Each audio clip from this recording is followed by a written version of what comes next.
Hello, Prof. Jose. Hello, how are you? I'm fine. How are you?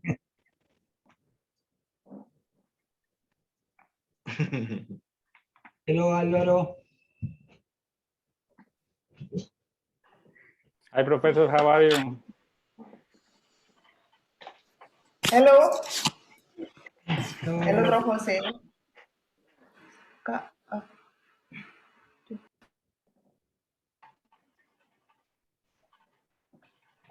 You are in a top floor in a hotel, maybe, with that background, Dr. Jose,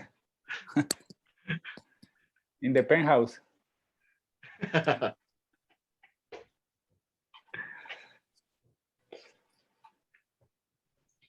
Rosie, Yes.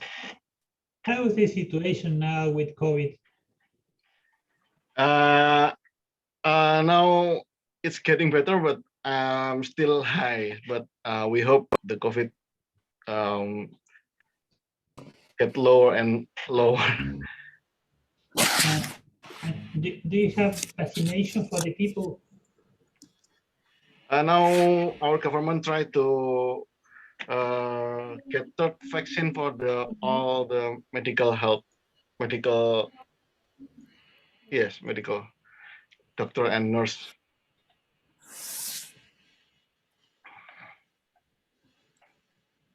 Do you receive the vaccine for China? In the beginning, but now we not use that. Do you receive 2 doses? Yes, we already received 2 doses, but now we will get the third dose. Okay. Yes. You have 2 doses and 2 COVID. It's okay. Yes. But I survived, luckily. Yes. hello, Prof. Jose. How are you? Hello, how are you? Fine. I'm Erna. Yes, I'm fine. I'm fine. How is Marta? Marta is good. He's prepared to work. Yeah. Yes. And he's taking breakfast now. Yeah. Regard to Marta. Okay. Prof. Jose, I will be a moderator in this webinar. And maybe Rosie already told you that we will divide it into sessions. So you will be on first session and the second session. Okay. After first session, we will have discussion, I think 30 minutes. And then we continue with second session. And then after second session, we will have discussion. And might be many people waiting for you and Dr. Alvaro. I think they will have a lot of questions with you and Dr. Alvaro and also with Rosie. Okay. Yeah. Once again, thank you very much for you and Dr. Alvaro for having time with us, joining in this webinar. Okay.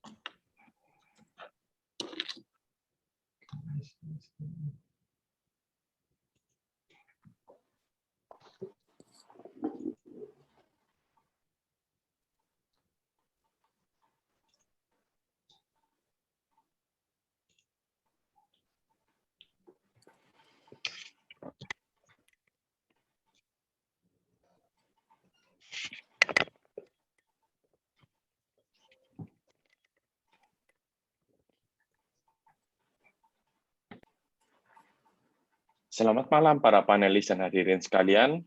Selamat datang di Airlangga Webinar Conference Series ke-81 yang berjudul New Phase of Postpartum Hemorrhage. Perkenalkan, nama saya Dr. Kedokteran Agus bersama dengan senior kami, Dr. Ahmad Heriana, spesialis anak, serta rekan saya, Dr. Sakarisa, Arya, Kevin, Wine, Rahul, dan David. Kami adalah panitia dari acara webinar kali ini. Webinar ini diprakarsai oleh Fakultas Kedokteran Universitas Airlangga Surabaya. Sebelum kami memulai acara ini, kami akan membacakan beberapa peraturan terkait sertifikasi dari acara webinar kali ini.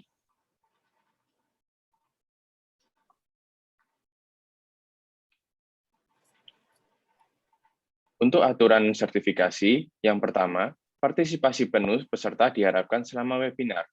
Kedua, kehadiran Anda telah terekam secara otomatis oleh aplikasi Zoom. Ketiga, sertifikat akan dikirimkan ke email yang telah Anda registrasikan. Dan yang keempat, di akhir webinar, kami akan mengirimkan link post survei webinar untuk para partisipan mengisi sebagai salah satu persyaratan untuk mendapatkan sertifikat. Untuk aturan Q&A atau kolom tanya-jawab, yang pertama, gunakan kolom tanya-jawab yang berada di tengah panel Zoom dan ketikkan pertanyaan Anda di kolom tersebut. Dan yang kedua, pertanyaan-pertanyaan dari peserta akan disortir dan didiskusikan setelah seluruh pemateri memberikan pemaparannya.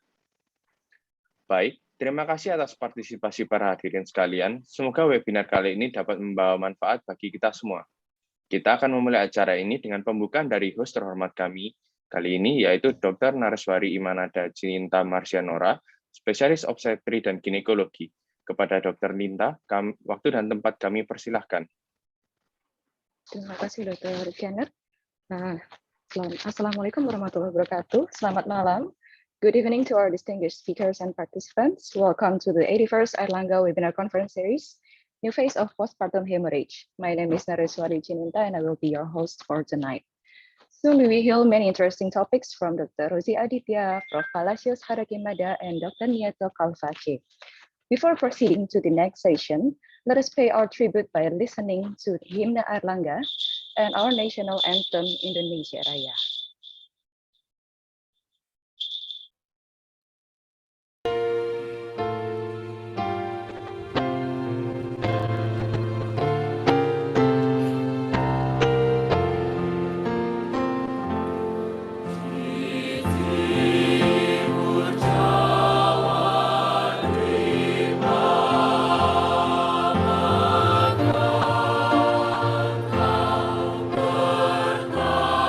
berkata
Thank you. And without further ado, we'd like to invite Dr. Ernawati, PhD, to lead the discussion. The time is yours, Dr. Erna. Thank you, Dr. Chininta. Good evening, everyone. Good morning for Prof. Jose and Dr. Alvaro. Welcome on our webinar, Airlangga Webinar Conference Series 81. This evening, we will have a very interesting topic, new phase of postpartum hemorrhage. And in this evening, we will have 3 speakers, my PhD very well known in Indonesia and worldwide, Prof. Jose Palacios Saraquemada, and Dr. Alvaro Jose Nito Calvase, and also our mentor, Dr. Rosi Aditya Airlangga. In this webinar, because we have 3 speakers, but we have 4 topics to be present. In this webinar, we will divide it into 2 sessions. In first session, Dr. Rosi and Dr. and Prof. Jose will present, and then we will have discussed for 30 minutes. And then after first session, we will continue to second session with 2 speakers, Prof. Jose and Dr. Alvaro, and then we will have a discussion after that. So for the first speaker this evening, Dr. Rosi Aditya Airlangga, we will present for the first speaker. Dr. Rosi is staff in Department of Gyn, Medical Faculty Universitas Airlangga in Fetal-Maternal Division. He is expert in placenta accreta, and Dr. Rosi now is joining in MFM consultant course. For Dr. Rosi, your time for presentation is 20 minutes, and please, you can start your presentation. Thank you, Dr. Ena. Thank you. Okay, can you see my slide? Okay. Yeah. Let me introduce myself. My name is Rosi. I'm from Surabaya. I would like to explain about the postpartum hemorrhage and talk about how to detect and act early. So first, about the maternal death in Indonesia, we have a high number of maternal death, and we are the second highest of placenta maternal death, because majority hypertension and the hemorrhage is the second cause of maternal death in Indonesia. And the problem of maternal death in Indonesia, majority of pregnant women was delivered in the private healthcare, and lack of government regulation to control about the policy in the private healthcare. This is problem because the government only focus in the government or primary healthcare, and sometimes a lot of private hospital and private midwife clinic do some which can lead the maternal mortality.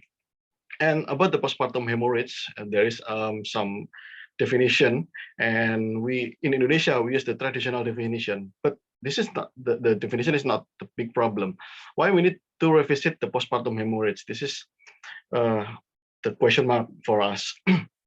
I try to analyze about 10 years of postpartum hemorrhage in our hospital. We have about more than 700 cases during 10 years. This is ongoing project, me and Dr. Sulaiman. And interestingly, if we try to analyze the cause, 40 tissue traumaton and thrombin, there is increasing in the tissue problem because we have very lot of placenta accreta spectrum. But I want to talk about the placenta accreta spectrum because it will cover by Prof. Jose and Dr. Alvaro.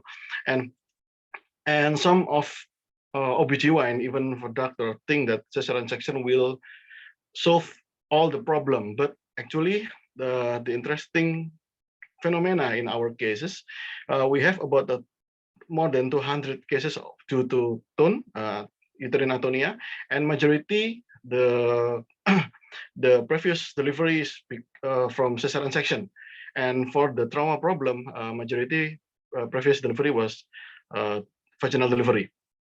If we try to analyze about the vaginal delivery in the TUN problem, and interestingly, majority people who refer the patient is from the hospital, from the OBGYN. We don't know why they didn't manage the postpartum hemorrhage in their hospital. So maybe I cannot explain now, but I will try to analyze why it happened. Maybe a lot of problem, like the OBGYN cannot come to a hospital or other problem. For the cesarean section, the interesting things, a lot of cases due to uterine atony have previous cesarean section, and when they finish the cesarean section, they refer there is a postpartum hemorrhage to uterine atony, and they refer to our hospital. We still don't know why they didn't manage the postpartum hemorrhage in their hospital.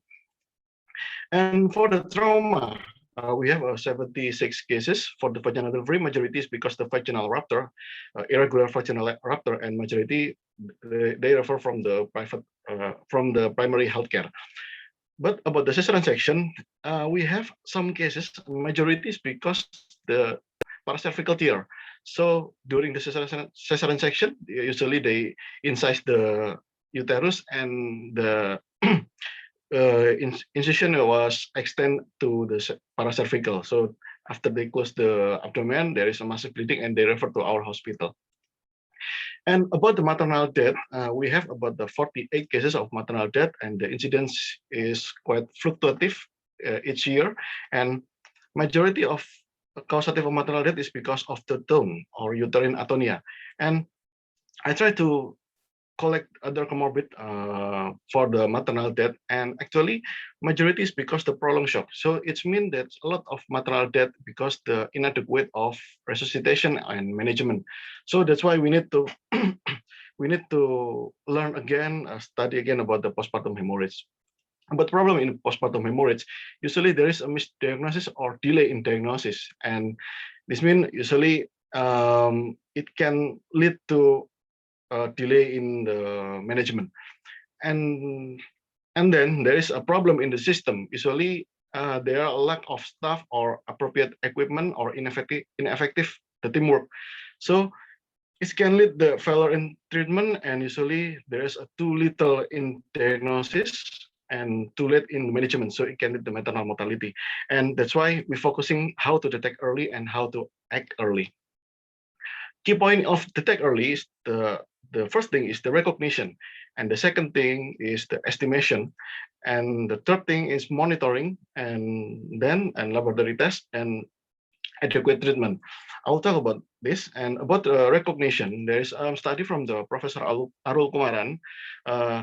He said that there is a golden hour about the recognition, because if we delay in diagnosis, we delay in the recognition, the survival rate will reduce, of course.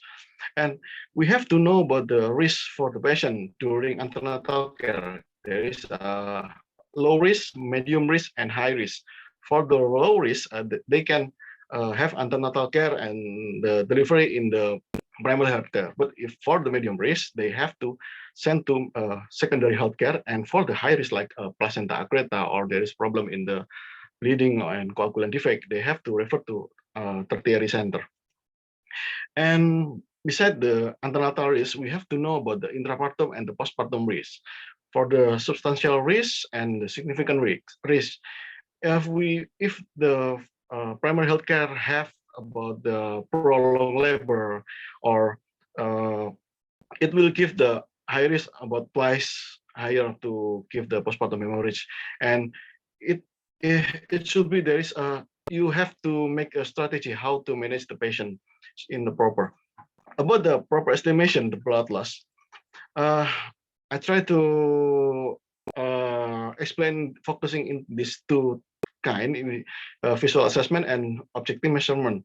And usually we use the visual assessment from Bose, and we only see and we predict how much the blood loss. And the problem is this is quite subjective, and it's different with if we objective measurement using this is the breast feed blood collection strip, and unfortunately we don't have in Indonesia, but maybe we can do some like modification like this.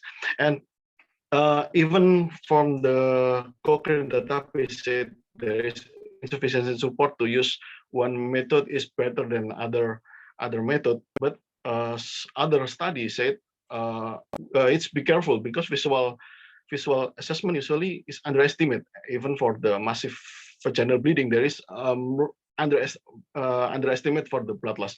It's like in this case, we can see during surgery we have this is the placenta accreta, and there is a cross surgery, and in the section only 400, but in the laparotomy trap there is a lot of bleeding and until in the floor. So we have to be careful for measurement for the blood loss. And which I try to make the modification like I learned from Dr. Alvaro. We can collect all, and we have to calculate all the blood shock item, and we calculate the blood loss. And then about the some of us believe in the laboratory result, believe in hemoglobin, but be careful because the hemoglobin level, there is a weak correlation between mean change in the hemoglobin level with the blood loss. That this is because after delivery from the normal delivery, after delivery, usually the hemoglobin level and the hematocrit level will drop, and they will stable in the day 3 until day 5. So that's why we cannot use the laboratory result as the parameter of the blood loss.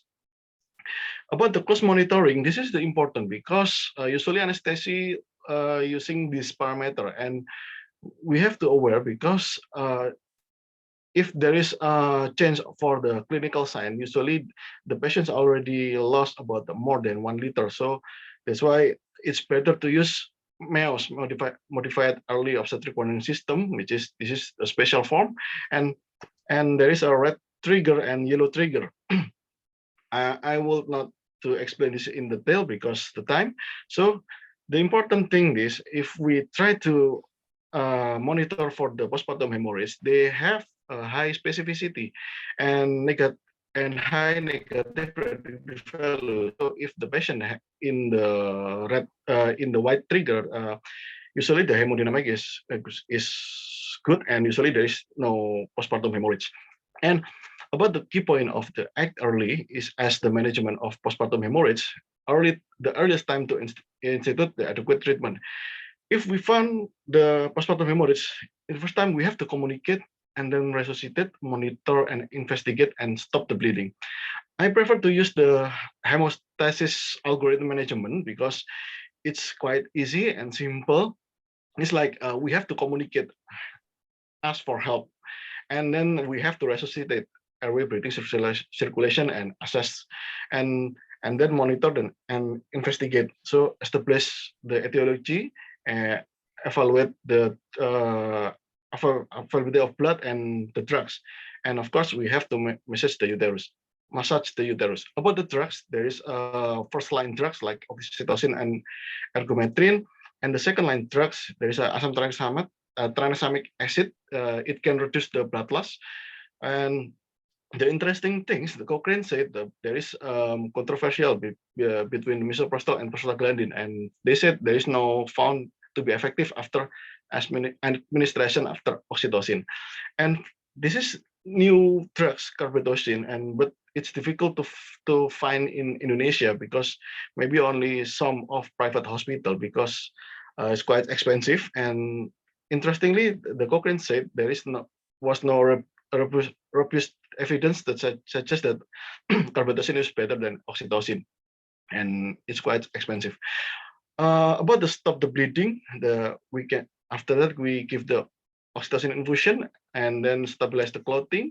In this part, for if you work in the primary healthcare, you have to do the aortic compression, abdominal compression, and you have to transfer in the secondary or tertiary hospital. And you can use the tamponade balloon.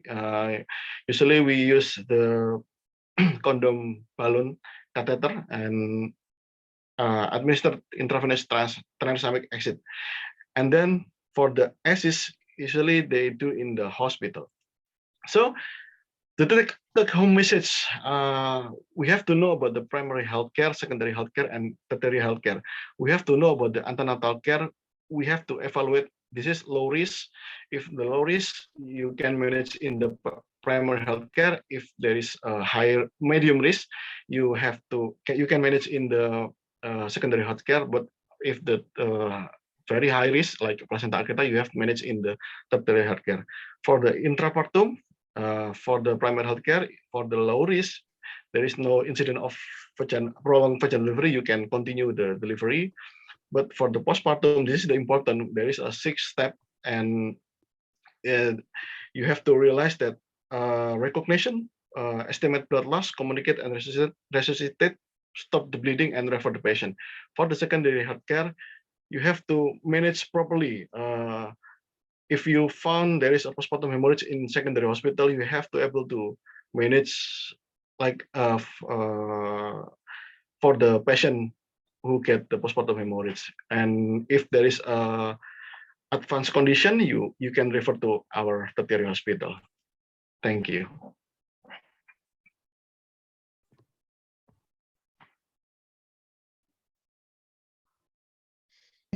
Thank you, Dr. Rossi, for nice presentation about PPH, detect and act early. And I think we straightly continue to our second speaker.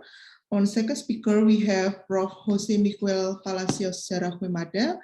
Prof. Jose is surgeon, but he involved in placenta acrita. Prof. Jose from Semi University Hospital, Argentina. Please, Prof. Jose, your time is 20 minutes to present your topic.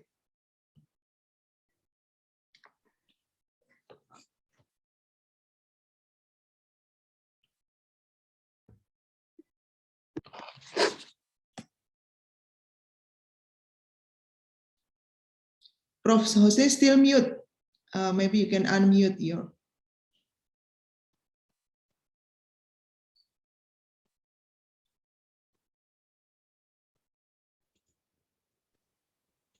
Yeah. Sorry.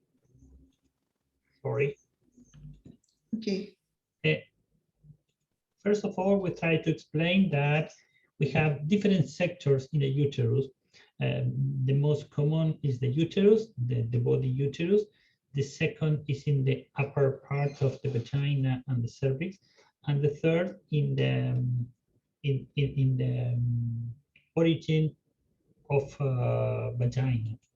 Yes, and this is so important to guide what is the method to stop the bleeding in this sector, especially. For example, for the uterus, we have methods for vagina or for abdominal, but it is so important to know that a specific method I only use for specific areas. For example, the Belinge is not useful in the lower part. For this reason, for example, recently, 5 years ago, Dr. Belinge designed a new technique for this. It is so important when you have a case of massive hemorrhage to think first, what is the problem? You know that probably to solve the primary problem, uterine atony, for example, rupture of the ectopic pregnancy, yes, you need time. But at first, you need a patient that need to be stable. For this reason, it's very useful to compress the aorta. You can compress the aorta in 2 ways, for external way or by internal way. For example, many people think in the method, in the resolution, for example, or specific cause. But the priority when you work in the multidisciplinary team is the patient and to restore the hemodynamic status and the clot. For this reason, it is very useful that you use this method because it's very simple. It's high efficacy. It's about, for example, the aortic compression for external way. You need to compress with 45 kilos at the level of the umbilicus. And with this compression, it's about 20 minutes by person because you're tired after that. For this reason, you need to think to prepare some people, especially nurse. Yes, it is one method with the minimal training. There is no described complication for it, and you can use in seconds.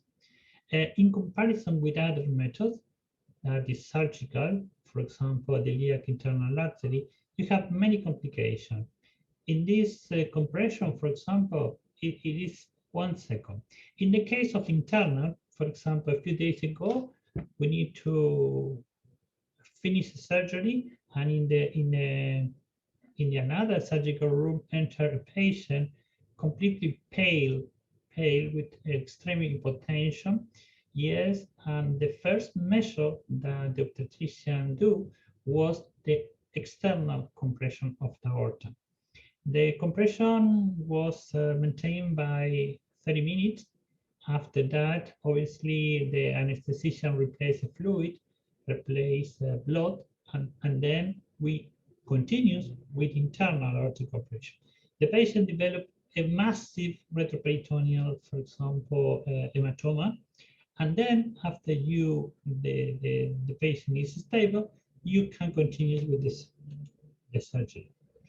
It is so important that you think that the lower anastomotic system between the uterus, rectum, and bladder is completely interconnected. Yes.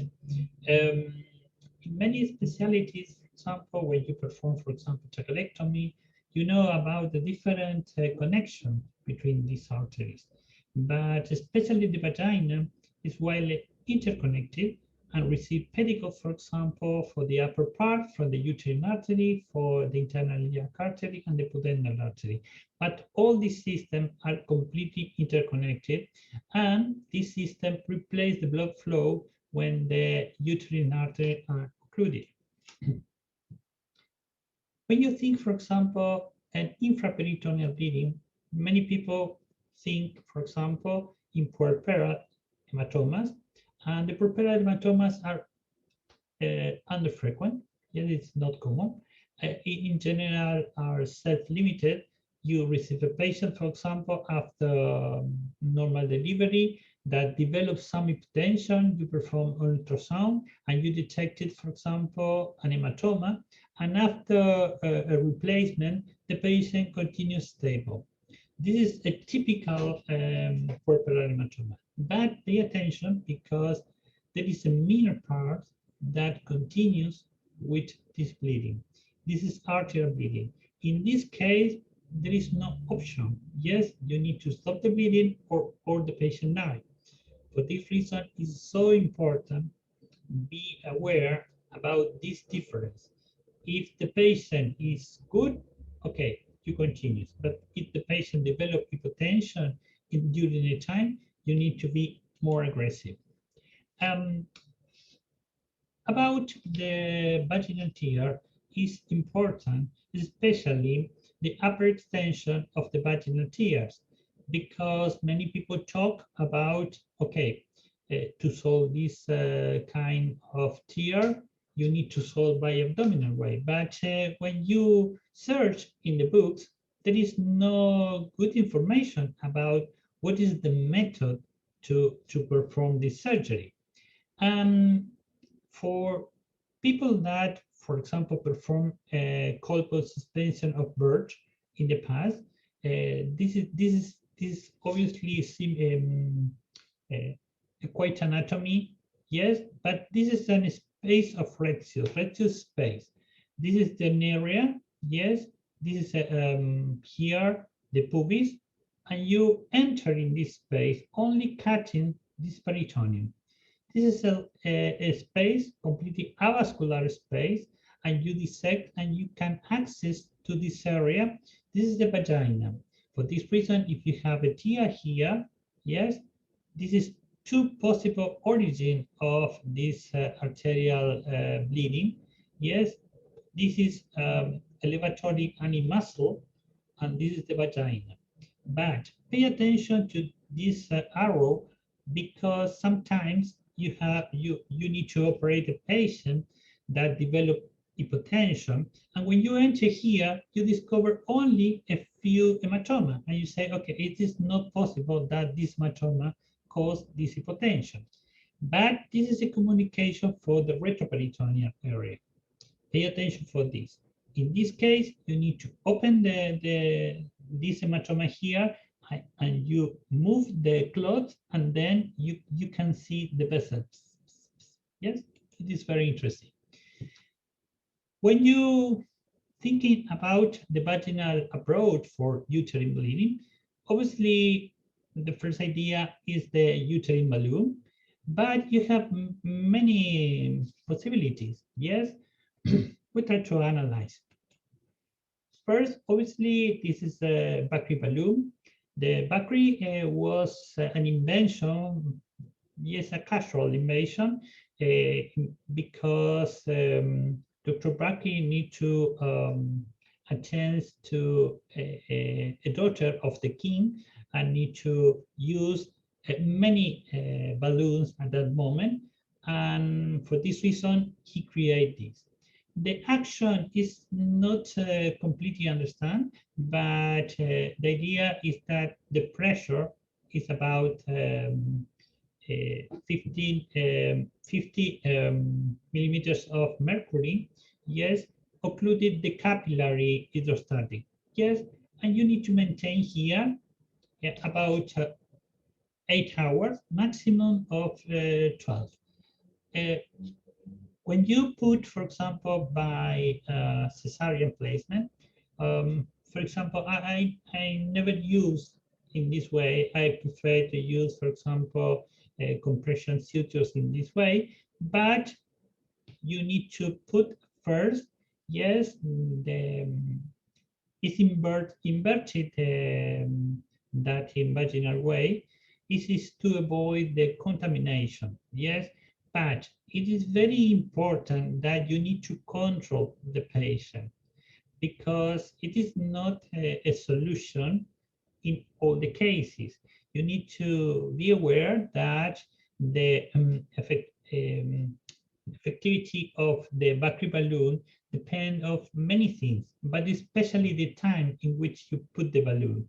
Because when you put the balloon after 2 hours, the effectivity is very low, because you start many problems, especially with the coagulation. Now you have the Bakri balloon. Is very expensive, but it's not the first idea of Dr. Bakri. Dr. Bakri think in the balloon for all the people, and a very cheap balloon. But you know, the industry increased the price. It is very expensive now. But there is another possibility. Alavi is a new uterine balloon that was developed, for example, for African people, and it's feel that it is the same mechanism that Sukovsky balloon that is working in Russia, yes, for hydrostatic, but the price is very low. When you think, for example, many people use this type of balloon or Bakri balloon, for example, to use a vaginal bleeding, because vaginal bleeding is so complicated, but you need to be in account that in all the arrows, when you detected this fat, this is the communication with the pelvis subperitoneal or the retroperitoneal spaces. And it is the same. You need to close monitoring of the vital sign, because in many cases you can stop the bleeding. There is no vaginal bleeding, but the patient start to decrease the arterial pressure. That is the possibility for you stop the bleeding here, and the blood coming from the retroperitoneal area. For this reason, it is very, very important that you close the state of the patient, yes, many times. This is a technique that is apparently very old. I try to reach in the literature what is the first case, but it's so difficult.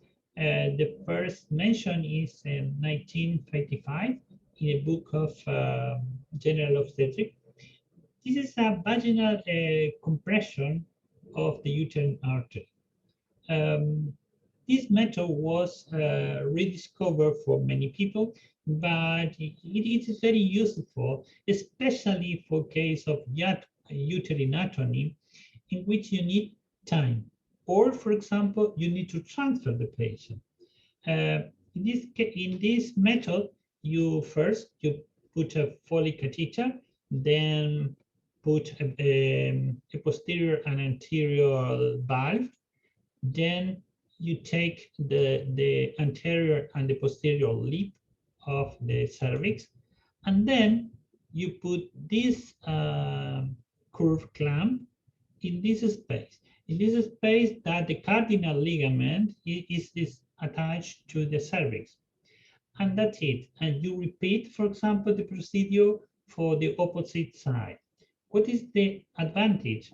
This material is available for all the people in all the maternities in the world. Yes, it is so simple, yes, and provides time. You need to think that, for example, the blood flow of the placental term is about 500, 800 millimeters by minute, but you think only, for example, in 10%. 10% is 50 millimeters, and 50 millimeters in 1 hour is 3 liters of blood. It's a lot. And this method was used a lot in Mexico for many people, and it is optimal method because it's very easy. All the obstetricians know this area very well, and this is so simple. Yes, take into account this. But sometimes you have, for example, receive patient in a very bad state. For example, it is not common, but the patient receive heparin, for example, or the patient is not early stage of PPH, and you receive the patient with coagulopathy, hypothermia, and in this time, the Vaginal balloon, the embolization, or, for example, the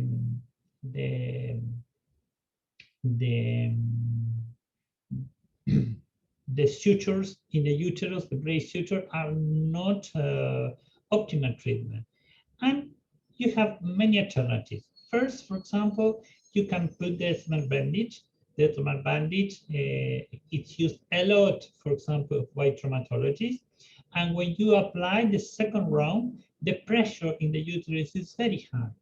Yes, it's used, for example, to move the blood in the traumatological surgery. But, for example, it's very cheap. You can use, for example, or you can have two, for example, a small bandage of about 7 centimeters on duty, and you only wrap the uterus, and the uterus reduce the size of the half. Yes, and immediately stop the bleeding. It is similar to an hysterectomy. It independently if you have platelets or not. And only, yes, it's very good to have time. During this time, you need to replace the volume, you need to put platelets, fibrinogen, yes, more things. But you have another alternative, yes, the chitosan. The chitosan is not well known for the obstetrician, but it was used for a lot of cases Yes, in American Journal of Obstetrics and Gynecology, it's a very long series. Then, for example, in Europe, in the Charité University, and what is the chitosan? Chitosan, yes, is a product that produces a clot, but not activating any ways of the coagulation system. This is only for polarity. Yes, it is negative, the erythrocyte, and the chitosan is positive. For this reason, the clot is very good, even in the case of you use heparin and you have not, for example, platelet, and it's very good, and it's not it is not expensive at all, but it's a good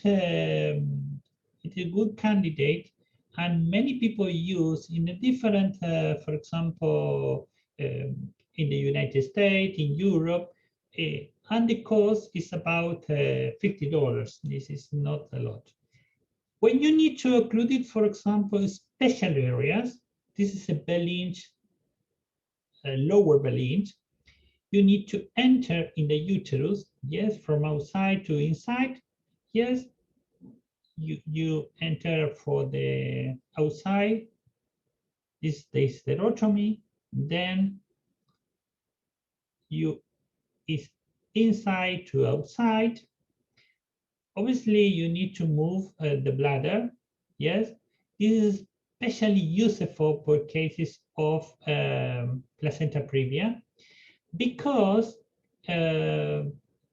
the Bell-inch technique, the main Bell-inch technique, or even the embolization of the uterine artery is not so good for the cases of the lower vaginal bleeding. For this reason, yes, this technique in this moment, it is tested, yes, in the large series in the United States, but it's very simple to use, but it's specific for the lower segment. For this reason, this is a special area that you need to compress laterally, yes? And in conclusion, you can use the two ways, obviously for the uterus, yes, with the cases of the balloon that is not common, or the uterine compression, but the compression of the vaginal arteries is quite good to have time, and it's very simple. Remember, during the moment that you decide, how can I do with the patient continues bleeding.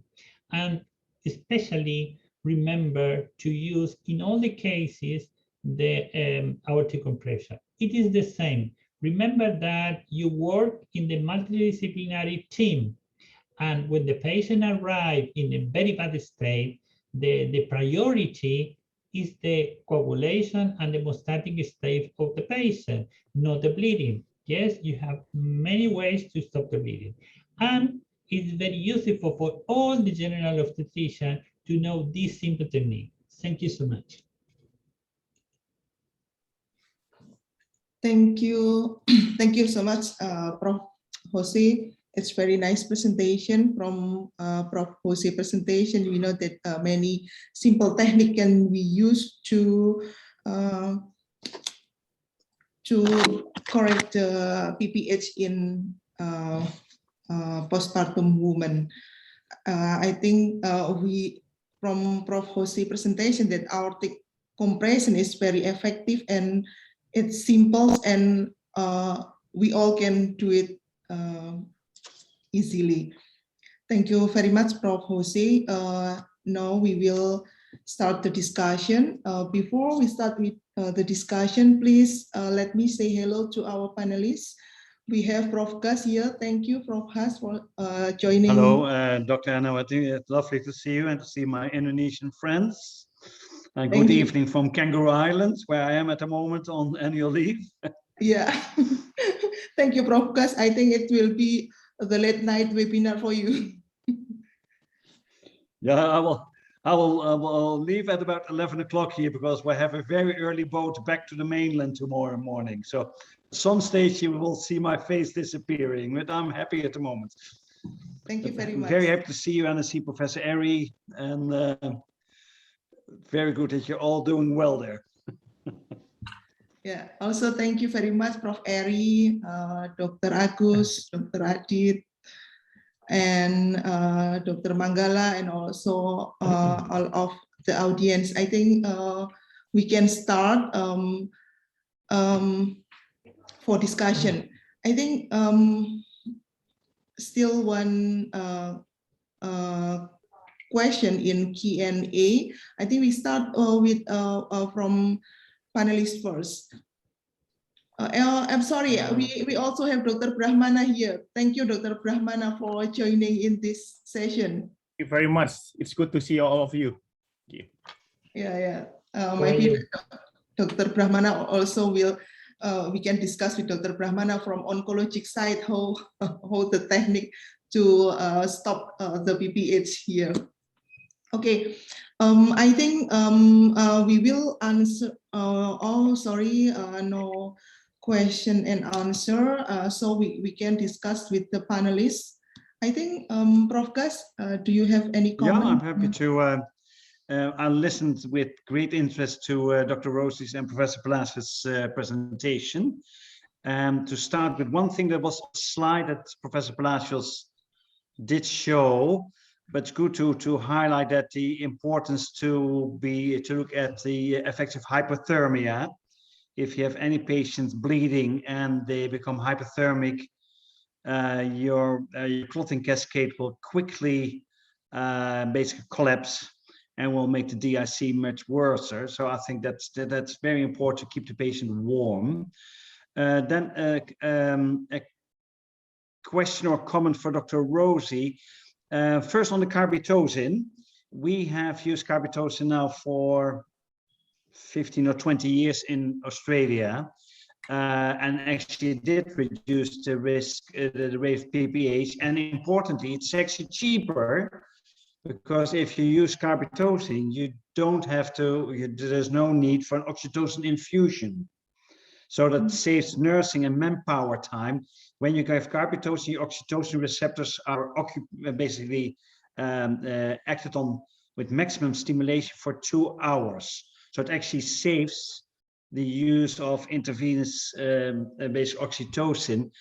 And then my question is, with the tranexamic acids, I think it's important that if you have a patient where you know there's high risk of postpartum hemorrhage, particularly second stage cesarean sections, it's important to do the tranexamic acid as a routine before you get your PPH, instead of waiting till they have a PPH. And I'm not sure if that's in the various guidelines in the centers in Indonesia. Yeah. Thank you, Prof. Gus. Please, Dr. Rosie, any comment? Yeah. Thank you, Prof. Gus. Thank you, Prof. Gus. Actually, we never have experience with the carbetocin because it's difficult to get in Indonesia and it's quite expensive for our hospital. And I try to make the Cochrane review say that there is the data is still not yet. I think they still collect the data about the use comparing between the carbetocin and the oxytocin. And interestingly, the studies about the vaginal delivery is the carbetocin after oxytocin is not useful. They said like that, and this is the interesting, maybe because a lot of country can afford the carbetocin because it's quite expensive. So yeah, still we still try to waiting about the carbetocin come to Indonesia so we can try this. And the second one, and about the tranexamic acid, I saw the study this month, I think, from the AWCS, and Prof. Jose give it to me, and about the timing of the give tranexamic acid, and I agree with you, because now I think it should be the first line of the postpartum hemorrhage. All the patients had to give the tranexamic acid to reduce the blood loss, because a lot of data said the tranexamic acid can reduce the blood loss during delivery, even for the vaginal delivery or even for cesarean section. Thank you. Okay, can I just go back to, I'm not trying to sell carbitocin to you, but particularly oxytocin is actually it's not heat stable. And particularly we've noticed that in smaller hospitals in Australia where they stored the oxytocin, not ideally, or there was light exposure and the oxytocin was completely inactive. Carbitocin can be stored at room temperature and is totally stable. So I think it's just how you measure costs. In our hands, having a nurse setting up an oxytocin infusion will be much more costly than the carbitocin bolus. But of course, manpower costs are different. If you compare oxytocin infusion with carbitocin, no, there's not much difference, of course. With carbitocin, you can avoid the necessity of the infusion. And I was also then, may I ask, you had a question about the efficacy of PGF2 alpha, but PGF2 alpha as a secondary agent is definitely highly effective as a uterotonic agent. So I think I would not be happy to do complicated cesarean sections without PGF2 alpha. But anyway, no, thanks for Dr. Rosing. Lovely to see you. Thank you, Prof. Gas. Yeah, carbitocin is very effective, but manpower and carbitocin power here, I think we have to consider which one is higher here. Thank you. Before to another panelist, we have question from Dr. Bambang Raharjo. Dr. Bambang Raharjo asking, I think it's to Prof. Jose, is this technique is only for placenta previa or for all type of BPH?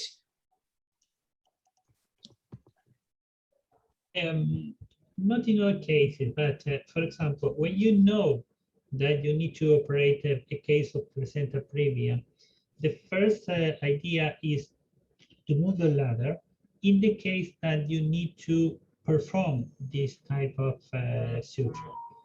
And it's very useful when you start the surgery, opening side of the wrong ligament, yes, and move the fingers down, and you have a very good view of this area in the case that you need this suture. Obviously, it's very cheap and you need to have some practice, but it's not good. It's excellent method, yes? And obviously, you can use a Bakri balloon, for example, with the Valinge, but it's indirect technique to pressure in the lower part of the uterus. But one problem is that you move the balloon to the vagina. For this reason, I think that is very good technique to use and to remember. Okay. Thank you, Prof. Jose, for your answer. I have a question for Rosie. Yeah, please. Yes, I agree with Rosie about the early treatment, but it's so difficult in many countries to detect this patient. You know that 80% of the patients develop BPH in about 2 hours. Do you have any special method to control this patient in this period of time? Yes. First, from our data, usually a lot of our patients which have mortality, they lack inadequate of the resuscitation, of course. So a lot of I'm really sure a lot of doctor and midwife and they underestimate the blood loss. So and a lot of them still using the visual assessment. A lot of them did not realize there is postpartum hemorrhage, and after delivery, usually they change the trap and they move to the trash, and they did not calculate about how much the blood loss. So that's a lot of cases like that. So we try to analyze. So I think the problem is we have they have to change the casualty the management after placental explosion, and they have to manage, is it any hemorrhage in vaginal or during the cesarean section. So a lot of denial in diagnosis. This is the big problem, the main problem, I think. So we have to push them to change their management, how to manage the blood loss. Thank you. Okay, thank you. For all the audience, if you want to live discussion with the speaker, you can raise your hand, and then we can open your audio to asking straightly. And we have one more question from audience, Dr. Reza Tikurmanurung. Dr. Reza asking about how to prevent hematometra when you do Billings to suture for Prof. Jose. Yes, there is no problem, because when you occlude it, you perform, for example, a suture, you left a canal inside. Yes, you cannot occlude it all the surface of the uterus. Yes, for example, when you perform a short suture in the lower segment, in general, you need to introduce, for example, a hair gap, yes, to avoid the occlusion. But when you perform a Billings 2, this is upper of the, this is in upper part of the cervix. There is not any problem to produce hematometra, because you left a tunnel. Yes, it's not the occlusion of the oil cavity. Yeah.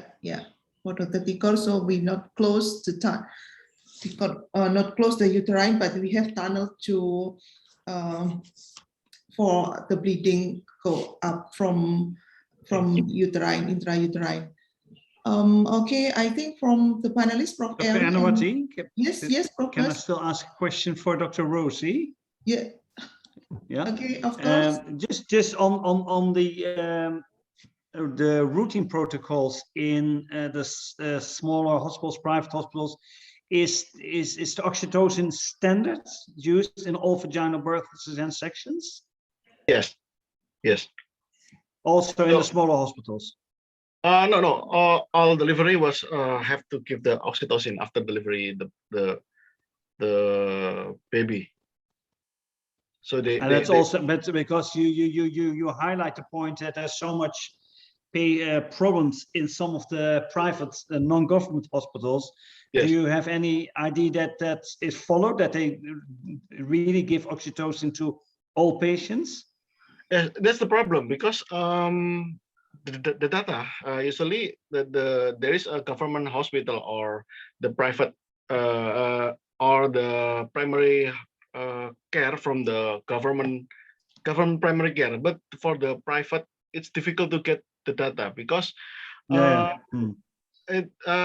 as you know, maybe we don't know how about the private midwife, and we don't know, maybe for the doctor they already give the oxytocin, I'm quite sure, but for the primary healthcare, private primary healthcare, it's difficult to know, because I have some patient with the maternal death, which is they didn't give by oxytocin, so it's difficult to get the data how many percent that for the private clinic. So that's the problem. That's a concern, Yeah. Usually we do combine intravenously oxytocin, and after that we did drip. Maybe from the other panelists, Professor Eri, any comment for our speaker? Yeah. Hello. So just I miss you both, Palacios and Gus Decker. Really, just we have. No, very good to see you. We have the bad dreams by COVID-19 pandemic that make us be separate so long, right? Palacios never come again, and then of course, Prof. Gas, just for the first time, I got at your listens after, what is our last meeting in October 2019. October in Malang. No, just another one in when we are collected specifically talking about preeclampsia in new. Yeah. Yes, right. Okay. Let me to. It has attract me to Palacios. Wow, just so far Argentina from Indonesia.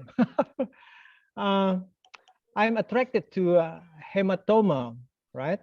So just we know that hematoma is coming from faint source, infrequent, and then mostly is self-limited, right? So just my questions, when at the moment we should give serious attention to hematoma when we do a laparotomy. And maybe just if I have another time, give me some, Dr. Erna, since Z technique is really Z techniques. Yeah. What is Z technique? By clamping at uterine artery, right? Remind me to my old teacher in the old times. Yes, when we work so hardly in delivery units, right? It is just like the emergency help. But as long as I know that the risk factor is how to identify ureter location, just very close to uterine artery. Okay, and then just I'll be attending a Prof. Gas. Yes, Okay. yeah. First, the hematomas that you need to be aware is that the hematoma that produce hemodynamic decompensation during a time. It is important to know what is the origin of this hematoma. For example, if you perform a cesarean, 2 weeks ago, I received a phone call, for example, for a case of a patient from cesarean, and the hematoma was the edge of the cesarean and developed a large hematoma. Yes, the idea is how can reach to the origin. The most common origin, for example, when you perform a cesarean, is the lateral tear. For this reason, you need to enter in the subperitoneal space.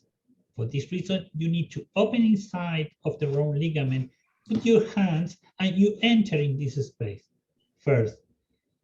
And if you receive a patient, for example, after delivery, you have two locations that are very common in the case of arterial hematomas. One is the external layer of the vagina, the muscular area, that is plenty of arterial vessels. And the second one is the lavatory animuscle. And you say, okay, a muscle.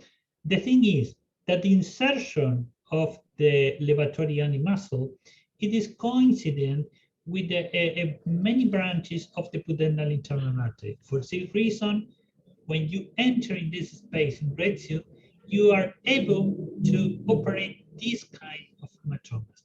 And regarding the SIA technique, you are completely right, because I don't know. Yes, I try to find what is the origin of the arterial compression. It is, I don't know, but it's preferred in the very old books. And respect to the ureter, it is a very good question. The thing is that when you move the cervix to this part, yes, the ureter move in the opposite way. Yes, it's not so long. It's about 2 centimeters. This is a special mention in the technique that was published for Dr. Kundalevich, and this is a special mention letter of the editor for the very well-known urologist, and say this. In general, if you enter in this space in the cervix and the cardinal ligament, you only trap the uterine artery, not the ureter. If you enter, yes, the clamp go inside, obviously the possibility, because the space about the ureter is 3 centimeters. For this reason, is the technical detail is it put the clamp in the angle to avoid the ureter. And it is excellent technique, especially, for example, you imagine to transfer the patient. Yes, Okay. transfer the patient for the different hospital. It is very simple technique. It is very useful. Yeah. Okay. So just back to hematoma, I just agree with your opinions, but mostly is coming from the vein source, and then what we should think about how to distinguish or differentiate between it is the arterial source. Of course, just more seriousness in the yeah. Yes, yes. This is a big difference. The most common is the venous source, and the venous after delivery, for example, the patient decreases the arterial pressure, you recover the patient, and then the patient remains stable because it's self-limited. You never need to enter in this kind of hematomas. But the arterial ones decrease arterial pressure, you compensate the patient, and after 2 hours, decrease again. You restore the volume, and after 2 hours, decrease again. This is a pattern of the arterial. In the arterial, it's completely necessary that you stop the arterial bleeding. If not, the patient dies. Okay. Yeah. Maybe just I attending a Prof. Gas now. Prof. Gas, I can tell you yes. that carbetocins had ever been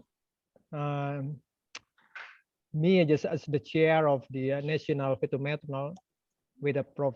Mose. When we joined to one professor from UK. Yes, just it is really just very good one. When I got it, the paper from Malaysia just looks similar to Indonesia. Carbetocin, they use so widespread for the carbetocin, and at the level of molecular, carbetocin is much stronger to express oxytocin receptor. So just look from here is much stronger than compared to oxytocin. Then another advantage of carbetocins is very usable to for the peripheral units because it can be stored at temperature, at room temperature. But now just the problem in Indonesia is not being widely used because national permit from our national pharmacy, maybe just after pandemic. But I had if I compare about the price between the classic one, oxytocin and carbetocins, in Indonesia, just as long as I know, is a little bit more expensive than oxytocin. But I just agree with you, since really just more effective because we don't need for the pump infusion of oxytocin rather than we use the carbetocin, right? Very good one. And I have one question to you, Prof. Gas, since I know that you are cesareans now is for the obese women, right? By body weight just larger than 100 kilograms. It's very hard to imagine for such a rosy, small person, right? if we date for postpartum hemorrhage with obese, right? Just most often is BMI is 40, for instance, right? So my question is it PPH the high risk factor postpartum hemorrhage for the such a obese in Australia is the risk factor? Yeah, I think it certainly is. There's more uterine atony with obese patients. There's a fatty infiltration in the myometrial cells, so you do see more uterine atony. They also have more bigger babies. You need more induction of labor. So we clearly see a huge association between basic obesity and PPH. And a lot of life-saving measures, as has been discussed by Professor Palacios, things like the compression of the aorta, the external compression becomes useless, of course, because it's like a penis of 35 centimeters between your fists. So if you have to do the aorta, you can only do it during the cesarean section, not for as the first aid in after vaginal birth. So it's a huge problem. If you have a woman, last week before my annual leave, we had within 1 week we had about 6 patients around 200 kilos with cesarean sections, and it's literally a big issue. It's a big issue for the patients and a big issue for the doctors. Yeah. Thank you. Thank you, There is Dr. a question for Rosie in the chat. Yeah. Dr. Alvaro have a question for Rosie in the chat. I think Dr. Rosie can answer this after one attendance have raised his hand. Dr. Wildan, you can unmute yourself and asking question. Please, Dr. Wildan.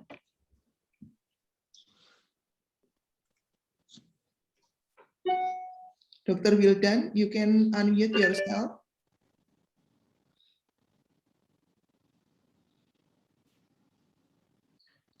Okay, waiting, Dr. Wildan. I think Dr. Alvaro, you want to strictly asking to Rosie.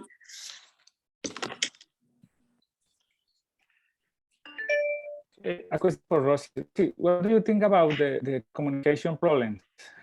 I see all days in my country that after the delivery, you find, for example, 400 milliliters of blood, but after 8 or 12 hours with another treating medical group, the patient, you find another 300 milliliters, but the two medical groups found less than 500. So both say no PPH. What about prospective quantification of bleeding during the first 24 hours? Yeah. I think the problem of first is the denial. Usually the doctor or the midwife, they usually denial about the blood loss more than 500, and this is like a trap. So, and then after they realize there is they realize there is reduce of the consciousness or reduce the clinical appearance. So they usually they tend to block and they don't know how to manage properly. So the communication is the problem too, because I'm sure some of the doctor or midwife, if there is a vaginal bleeding, they difficult to call for a friend and to help them, even for the doctor.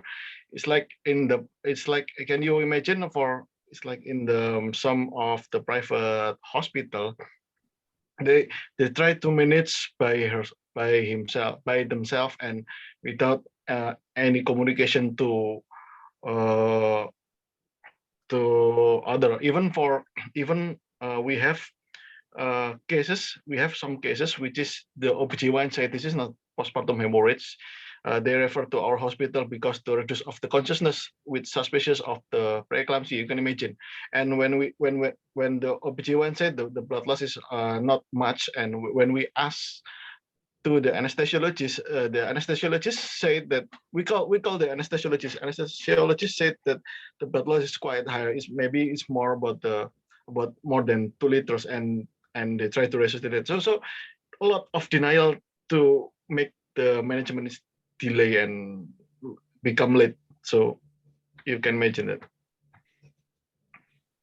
Yeah.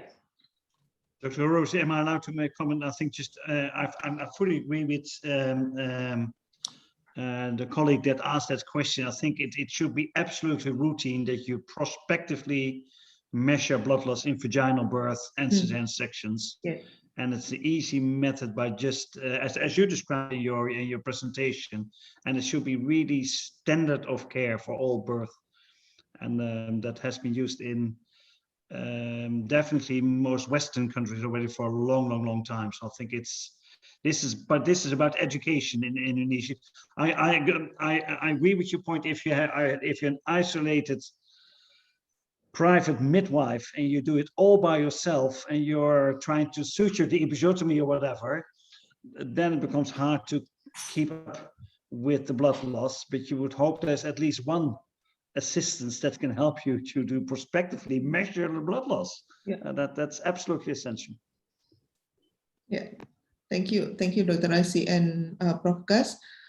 I will back to Dr. Wildan. Dr. Wildan, do you want to ask straightly to Prof. Jose or Dr. Rosi? Please unmute yourself.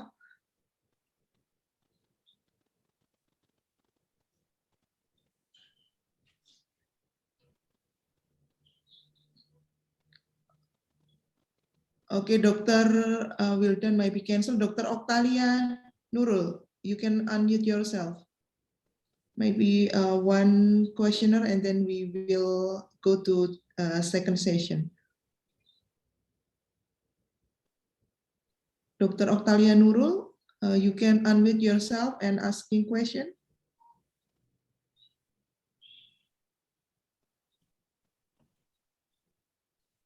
Okay, Dr. Octalia Nurul, cancel, or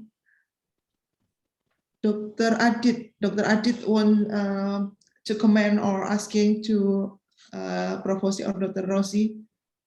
Thank you, Dr. Erna. Good afternoon, good night, Prof. Dekker and Dr. Palacios. It's night also in Indonesia. I want to ask about the experience of Dr. Rosi that our problem is referral patient to the hospital. We know that Argentina also have experience about the patient, and especially Prof. Gas, Australia is wide also, and many people stay in the distant area and isolated area also. How can you manage the patient with the PPH from the distant area? And maybe for the first time to manage before refers to the hospital. It's very, I know that in Australia there is a flying doctors or something like that. Yeah. Okay. I think it's, thank you, Dr. Adit. Happy to see you, that you're also doing well. And it's primarily by the aspects that were mentioned by Dr. Rosi earlier, is by very strict mandatory based selection of patients. So the people that give birth in this small rural units are only the very low risk patients. They don't do feedbacks, they don't do these very obese patients. So if you're more than 100 kilos, for instance, you're not allowed to give birth in these small hospitals. You have to go to the tertiary centers. So it's a very careful patient selection. And I think we have been, the college has been quite active in education on all, for the few cases that you have this unexpected bleed, which would mostly be things like uterine atony, because anything like any suspicion of acrete, etc., of course, will not be in one of these smaller hospitals. So it's mostly the typical uterine atony, might be vaginal laceration. Then I think we have been quite active in indeed educating the peripheral units in how to manage with some of the simple techniques as have been highlighted by the previous speakers. So we cannot say that, I'm just thinking back, I can truly not remember the last maternal death because of PPH in one of our smaller hospitals. I think so. Apparently the selection system that we use is working, and I think the peripheral practitioners are very careful, actually quite happy to send all high-risk patients out to the city. So it's really, no, I think it's more than sometimes 20 years ago the last time that we had to fly out and help a gynecologist who tried to do a VBAC and then ended up with a basic uterine tear and get big hemorrhage. That's about 20 years ago for the last time. So it's very rare. Thank you. Thank you. Thank you, Dr. Adit. Maybe before we go to second session, Dr. Brahmana, any comment or question to Dr. Professor or Dr. Rossi? Thank you very much, Dr. Erna. Thanks for inviting me in this great meeting.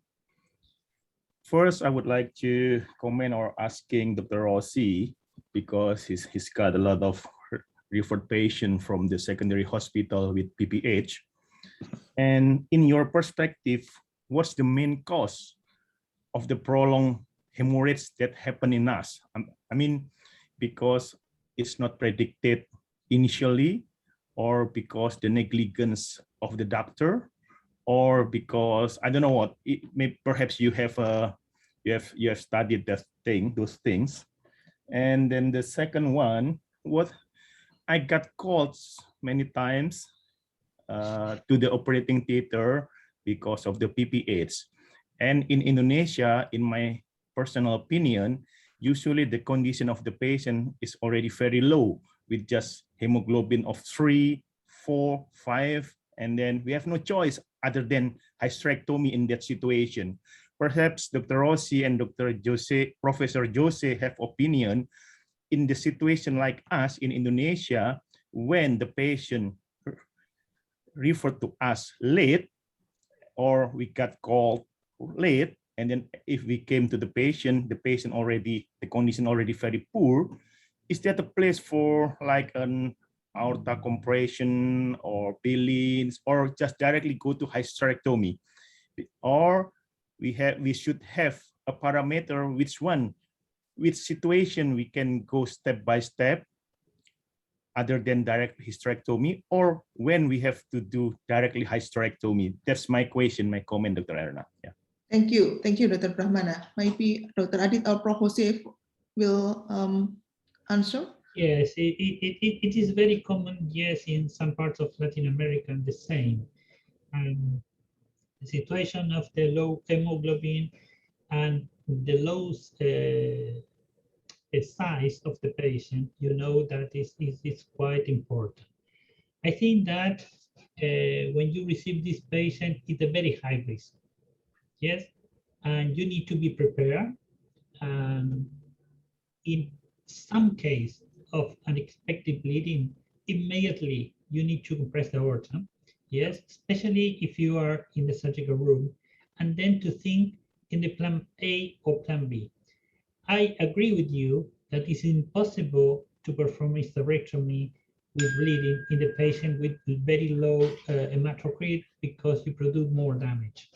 One alternative is to squeeze the uterus, yes, with a bandage, because you restore a blood flow to the body, yes, and then to have time to think what to do.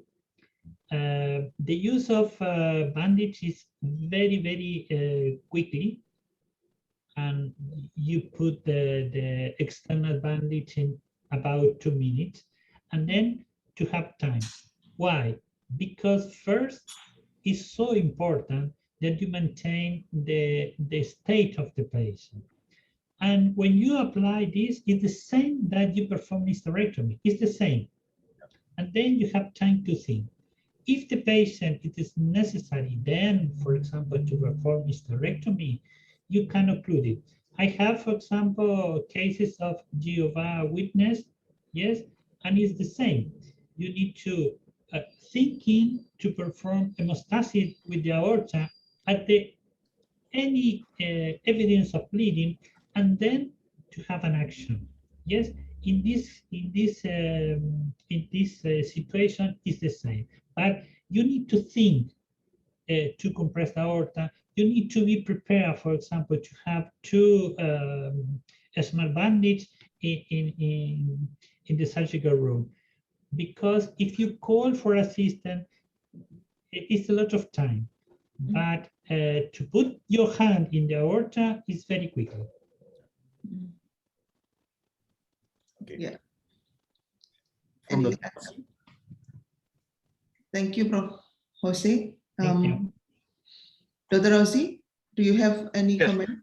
About the problem, actually, if the referral system, the problem is not only for the doctor or midwife, but also from the family and the culture, because our data show that even they can they can detect diagnosis of this is the postpartum hemorrhage. When they refer, usually the families tend to reject the refer the patient. So it takes time and it can lead to maternal mortality. But maybe I would like to analyze my data deeper, and maybe I can publish it with as the new project, because of course every country, every center have different problems. So not only for the doctor, midwife, and also for the family and the culture. Because the number of the obstetrician and gynecologists has been doubled in Indonesia since for the last 5 years, and also the numbers of the midwives already has been also doubled since the past 5 years. And since 2014, Indonesian has implemented universal coverage system for the health of the people. So I mean, the financing problem should has been solved. And then why the postpartum hemorrhage is still a problem? So it's our homework. Yeah. Thank you very much. Yeah, thank you, Dr. Brahmana.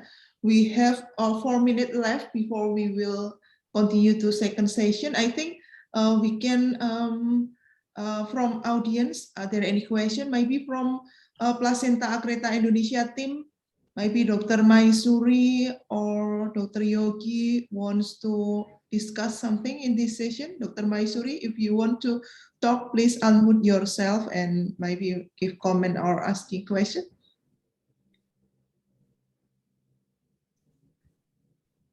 Or Dr. Yogi, or anyone else from Placenta Akreta team, maybe. I have a question. Dr. Not about Placenta Akreta. It's about bleeding during C-section. What the panelists think about the uterine tourniquet? I use it a lot. I know Professor Jose don't like so much, but I think it's another strategy to have time for do a uterine compressive suture or place a vacuum balloon or call for help. I mean, you can exteriorize the uterus and put something in the lower part of the uterus. I use a globe, a latex globe, by example. Do you mean what's the difference with pillings, Dr. Alvaro? No, this is an uterine tourniquet with any mechanical device in the lower part of the uterus. Okay, like second pillings. Okay, any comment from Dr. Rossi or Prof. Jose? Rossi, you use this technique a lot. Yes.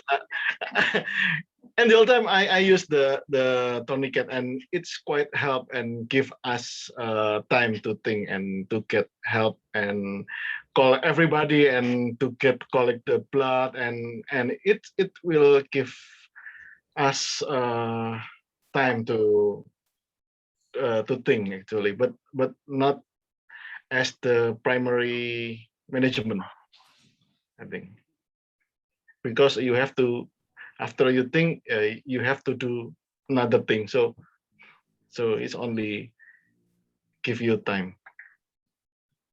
Yeah. Prof. Jose, any comment from Dr. Alvaro? Okay. From attendance, no question. I think we will continue for the second session. In the second session, we have Dr. Alvaro. Dr. Alvaro will present for the first time. Dr. Alvaro Josenito Calvase is staff of Baje de Lili Foundation Hospital, from Cali, Colombia. Dr. Alvaro will present about exploding placenta accreta in the world and the problem. Your time is 20 minutes, Dr. Alvaro. Please, your time is yours. Okay. Hello to all attendees. It's a pleasure to be here with you and share some word about practical problems in placenta accreta spectrum. Can you see my slide?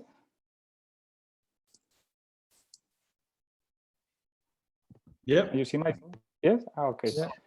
Very clear. So, thanks to the organizing committee and thanks to Rosie to this kind invitation. I have no disclosure. And first of all, we must remember that placenta accreta spectrum can be fatal. This analysis of 82 maternal deaths due to PAS in low and middle income country show us the main factors associated with this death. We find problems that can be solved by preparing the teams and planning what a team will do in a situation that we all know is going to occur in any time, placenta accreta spectrum surgery. The two most frequently identified problems in these cases were the inexperience of the treating personnel and the use of an inappropriate surgical technique. These identified problems are not solved only with economic investment, but mainly with teamwork and specific training of groups in charge of caring for patients with PAS in referral hospital, but also very important in charge of supporting other hospitals in the region when an intraoperative diagnosis of PAS is found in those low or middle complexity hospitals. So my first message is that we must remember placenta accreta spectrum can lead to death, and the factors associated with death can be intervened without a large financial investment. The incidence of PAS is directly related to the frequency of C-section. This classic study shows us in the presence of placenta previa, the greater number of previous C-section, the greater the probability for PAS. Thus, a woman with a placenta previa and 2 previous C-section has a 40% of probability of having accreta, and that probability increased to 60% when there are 3 previous C-sections. The situation is more worrying when we know that in the last 20 years, the frequency of births by C-section has doubled in the world, especially in some lower and middle income countries like Latin America that show a C-section frequency greater than 50%.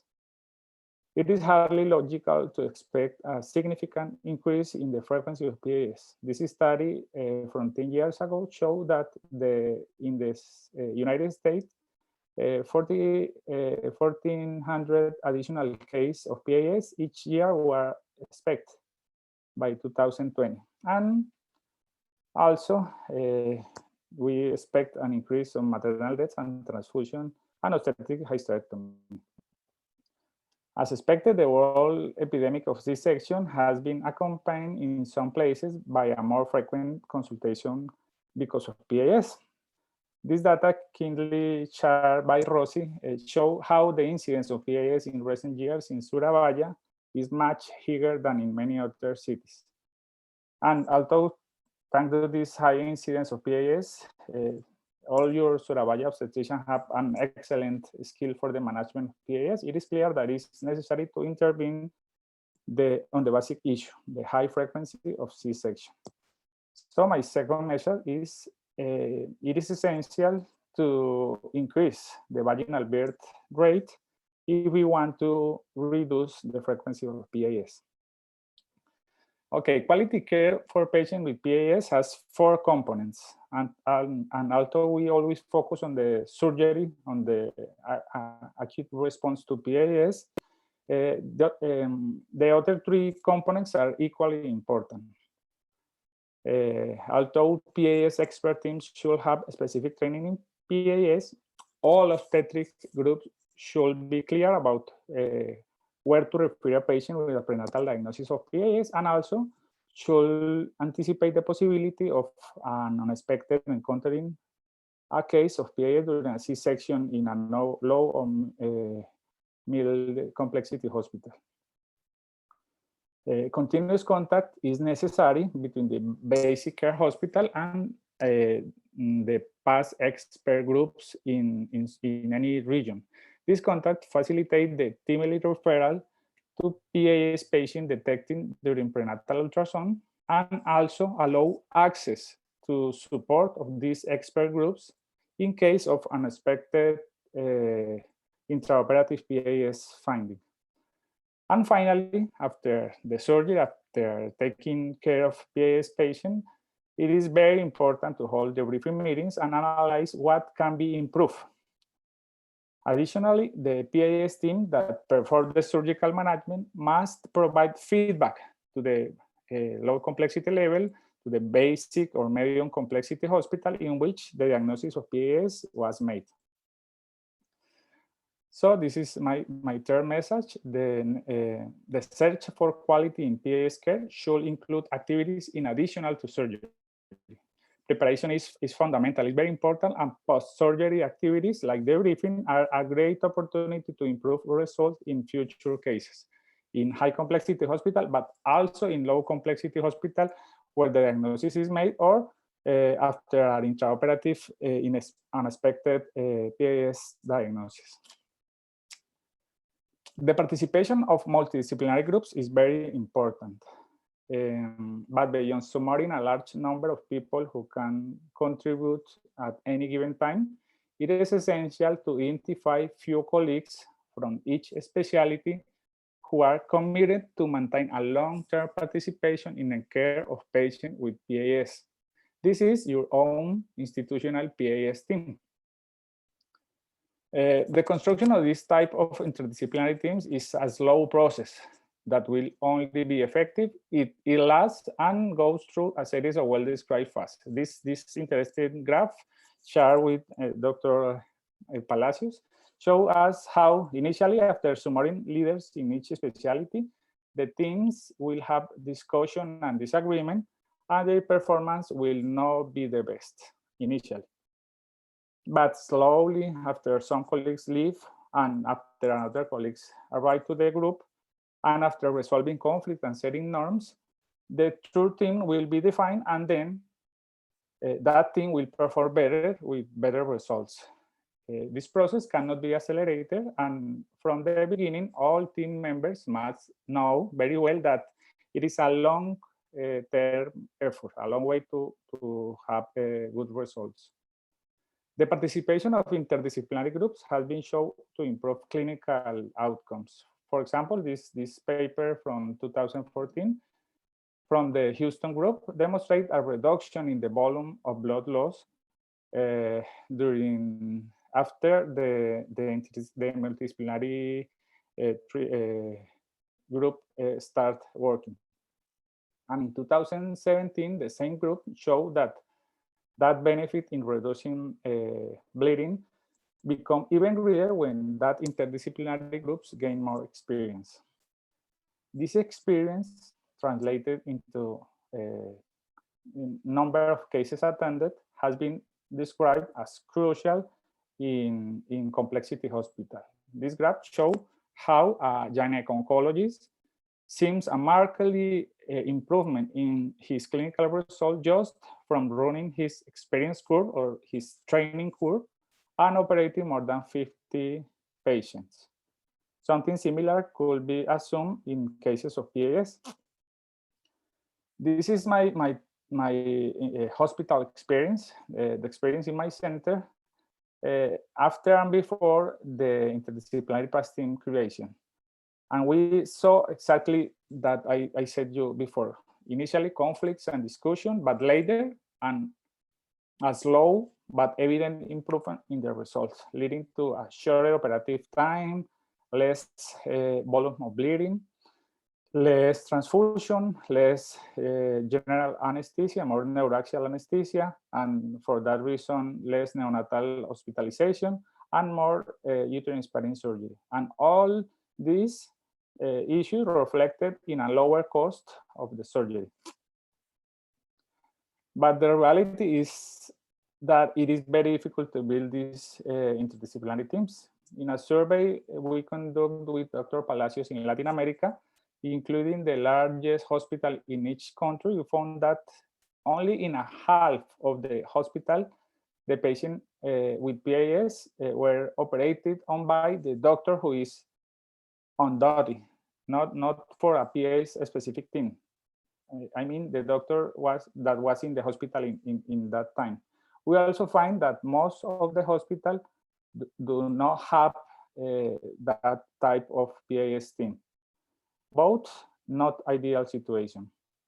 We also found that hospitals that tell us have a PAS team generally include only obstetrician in those groups. The other specialty are included in the minority of the hospital. So my fourth message is the creation of interdisciplinary groups for the management of PAH in each hospital is essential. It's a good start for quality improvement of PAS treatment. Okay, what do scientific papers tell us about where should patients with PAS be cared for? This paper from almost 10 years ago lists the requirement for a hospital to be called a center of excellence for PAS. Look at the large number of specialties that the hospital must have.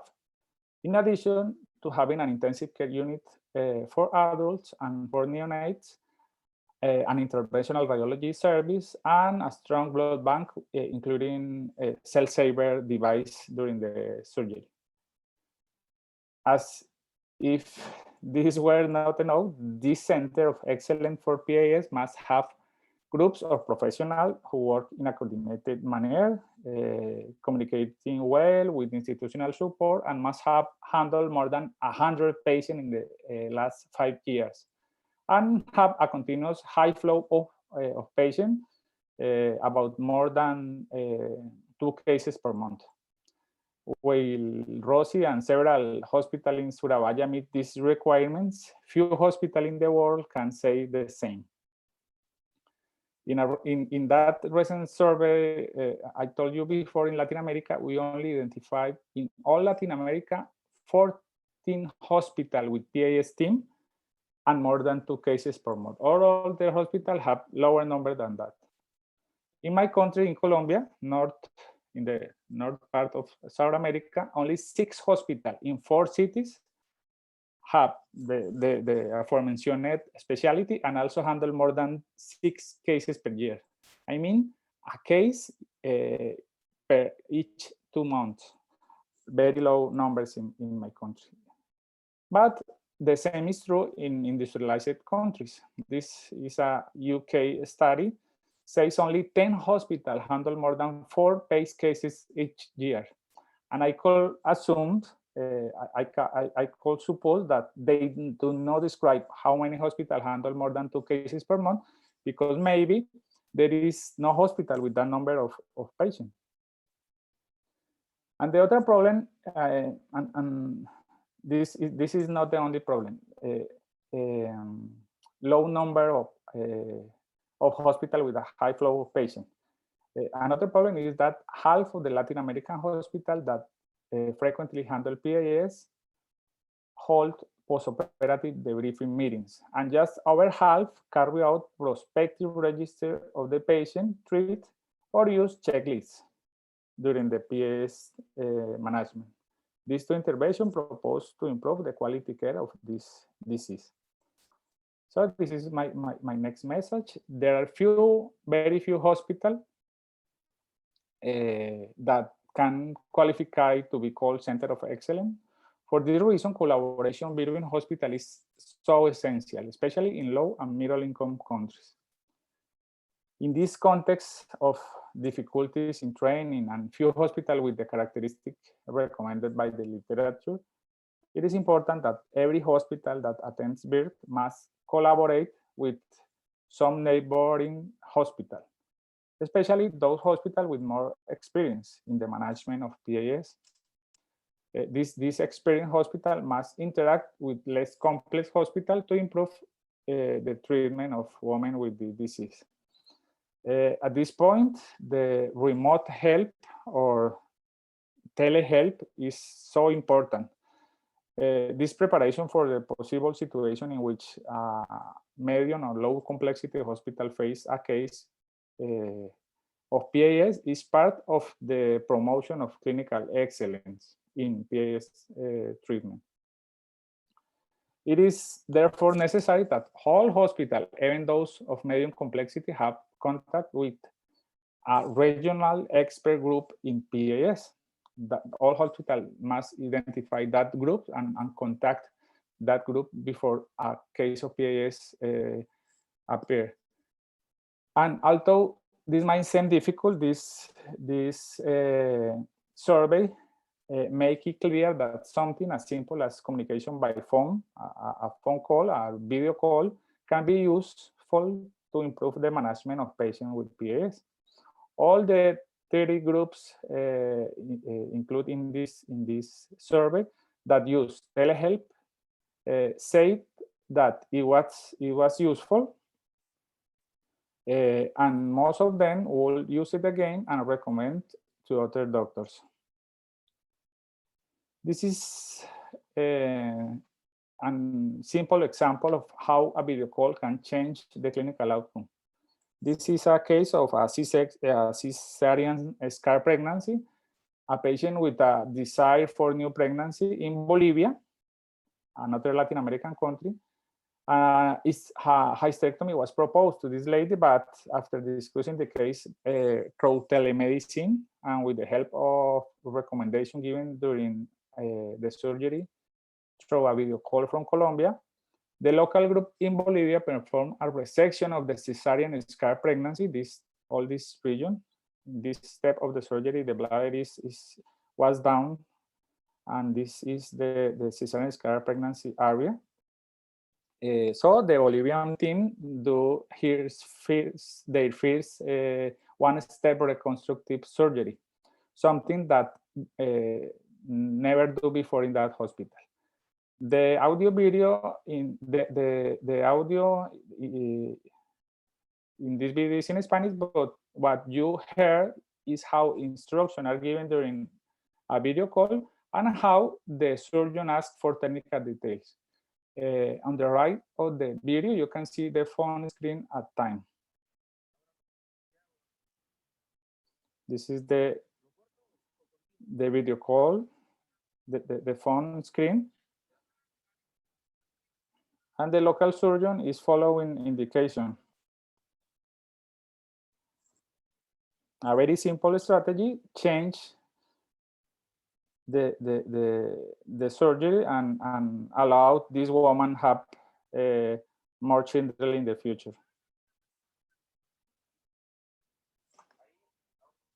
The next message is that in the midst of the economic constraint we face in low and middle income countries, telemedicine is a low-cost strategy that facilitates collaboration between hospitals.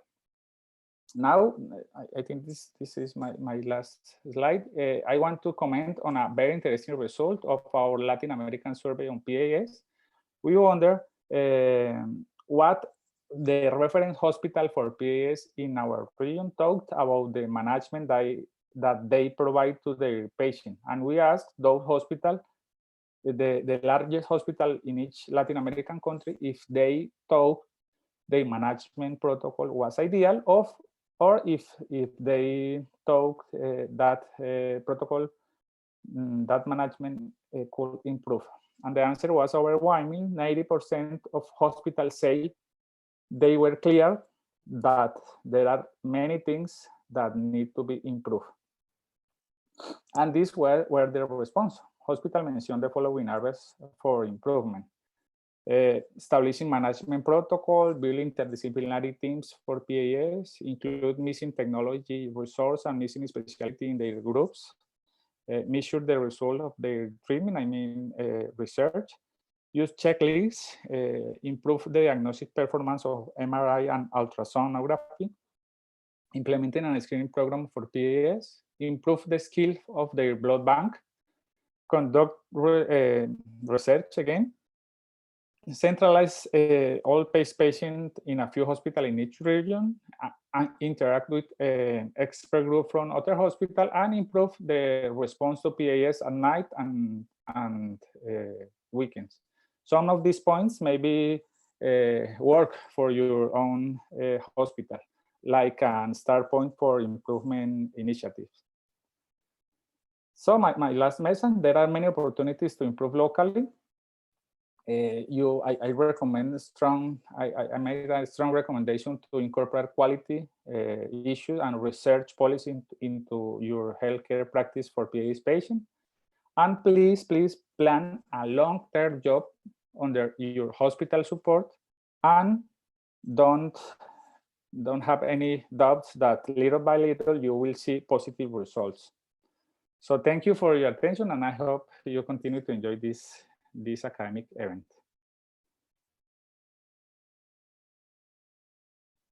Thank you, Dr. Alvaro, for very nice presentation that Dr. Alvaro have experience with a team and coordinate with another hospital. I think in Indonesia we also have like this with placenta accreta team led by Dr. Aditya Warman, and then we will discuss later. And the second topic for this second session, Prof. Jose will also have a presentation. Please, Prof. Jose.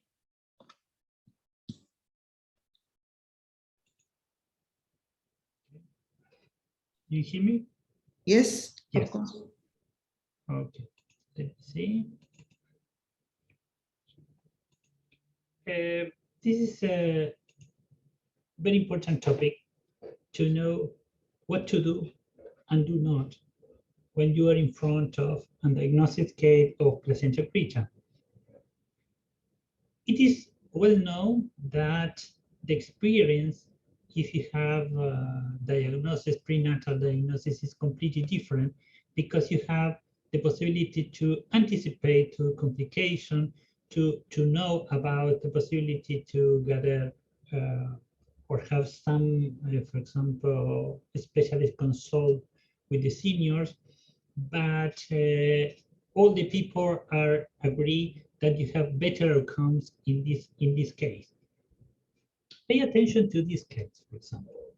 This is another problem. In this case, the people know about the diagnosis, but the first thing is to know about the diagnosis, and the second question is about the degree and about how is the area that the placenta is invaded. In this case, for example, the problem was that the placenta invaded the lower part of the bladder. In the lower part of the bladder, there is a special anastomotic ring among vagina, bladder, and cervix that is very difficult to stop the bleeding in these areas. Habitually, the patient, if you enter in this space, the patient dies. In this case, the people try to perform a total hysterectomy, but the recommendation in this type of situation is to perform a subtotal. For this reason, it's very important to know to detect it also the serious cases of PAS. This is a very good article that was written in one of the places in Houston with a specialist that write a lot. The recommendation is to transfer the patient if it's possible. Yes, if you detected an unwanted, for example, undiagnosed case of PAS, try to transfer. And it is very important to think not in the surgeon and in the possibilities to ability. It is important to think in the patient. Why? Because it's so difficult. You need to control all these variables. Yes, problem with the bleeding, problem with the unusual pathways, yes, uncontrollable bleeding, to detect the seriform. For this reason, if it's necessary, for example, to deliver the baby, you need to think in very simple situations, for example, to perform a fundal hysterectomy or to transfer the patient. After you perform, for example, a cesarean, you think, okay, am I able to solve this or not?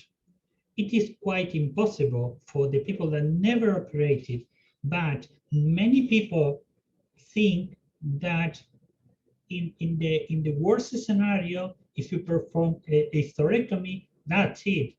But it's not the same that you perform a hysterectomy in the case of uterine atony and in the case of PHS. For all these things, for example, you are not sure if the placenta is located in the anterior part, in the parametrium, in the lower part of vagina. For this reason, if you are in front of this, maybe the best situation is to close the uterus and that's it. Obviously, you need to think in all the possibilities. For this reason, it's important that the people think that maybe you have a different opinions, yes, according experience. It is so important. I hear recently to Alvaro, and it's important that when you communicate with people in another hospital, the people understand that it's not simple, and you need to manage all the possibilities of complication, not only one. The big problem, yes, or the near misdiagnosis is to know the severe forms. Yes, why? Because in the case of you are in front of severe form, that is approximately 7% of the cases. The big problem is the problem with the vascular contour. This is a general idea when you are in front of, for example, unexpected diagnosis. If the mother and the fetus are stable, you have an exit because you close the uterus and then you ask for auxiliary diagnosis and plan the surgery. This is the most safe procedure. But if the patient is bleeding or with maternal fetal problem, you have no possibility to escape. Yes, and the best way is to enter in the uterus by the fundal area or for area that is not covered by the placenta.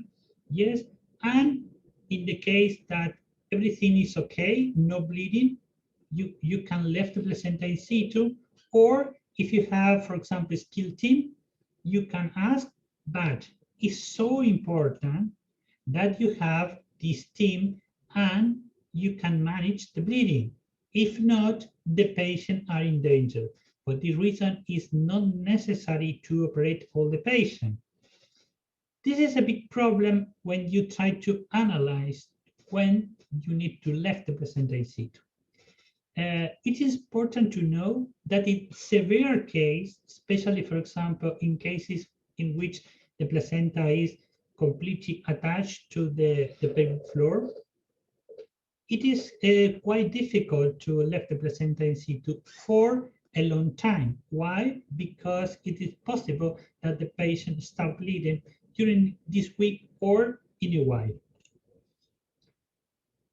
We try to analyze some cases. This case, for example, is a patient that the prenatal study is completely different than the real diagnosis in the surgical room. The people detected, for example, a posterior placenta preta. Obviously, the doctor performed a cesarean, segmental cesarean, and the placenta is attached. But when the doctor tried to move the placenta, the uterus broke at the middle. You imagine, yes, two parts, and the pelvic floor start to bleeding a lot. In this moment, what is your first action? Stop the bleeding at first. Why? Because it's impossible to stop the bleeding for many sources. For this reason, you need to be prepared. because in this moment it's difficult that you think. You need to react. That is different. The first, the best option is to put your hand in the aorta and then, yes, think what is the next step.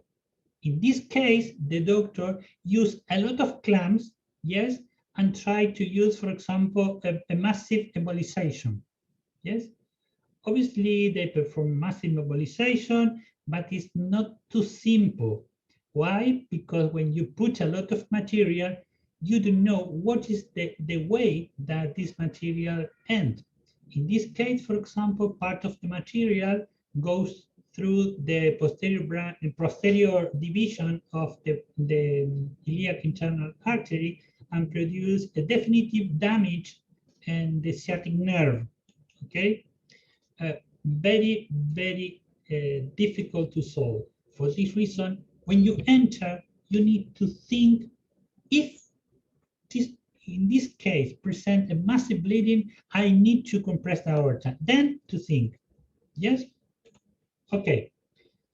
This case is a real case that happened, in, for example, in Hanover, Germany.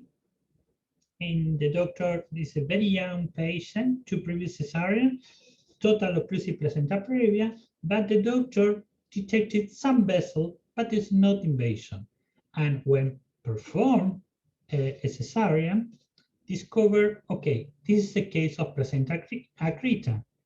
And obviously you have some possibilities in this case, okay, perform a incision, fundal hysterotomy to leave the placenta in situ, to close the abdomen, but in this way, this case, this is a special patient.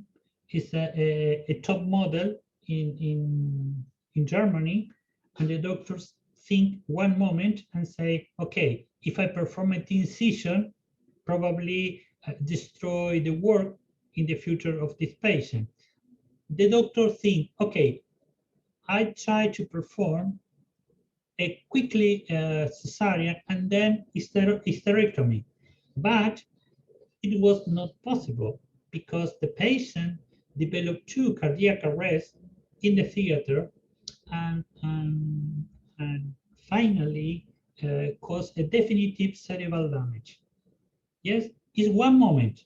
It's only one moment. For this reason, it's very important that you be aware that it's not a simple surgery. It is not a simple surgery. Okay. You have, for example, another case. This is a real case. Check the date, please. Yes, is it Christmas? Very early at the morning. You imagine? Yes. And the doctors receive this patient, okay? But the hospital is very small. No blood bank, only one anesthesiologist. There is no possibility to refer the patient. And again, you need to think, okay, you have 2 problems. First, to deliver the baby, yes, and second, to stop the bleeding, in this case. But you need to think, again, in the simple things. The simple thing is to deliver the baby from the fundal area and then to apply a clamp and a ligature. That's it, no more. Remember, there is no blood bank. Yes, this is the best solution. Is not to perform hysterectomy because the possibilities, and this patient was referred to another hospital, and this patient detected a parametrial invasion, and the surgery needs a multidisciplinary team and 5 hours of surgery to solve it. This is another real case. The patient, for example, it's known that the patient is placenta precreta, and in the moment that you transfer the patient to the surgical table, the patient suffered an intensive abdominal pain with hypotension. In this moment, okay, immediately the doctor infused ketamine, yes, because the ketamine is hypertensive, yes? And during this time, you need to open the abdomen and you say, okay, what to do? In this case, we use, this is Satinsky clamp. Satinsky clamp is completely atraumatic clamp.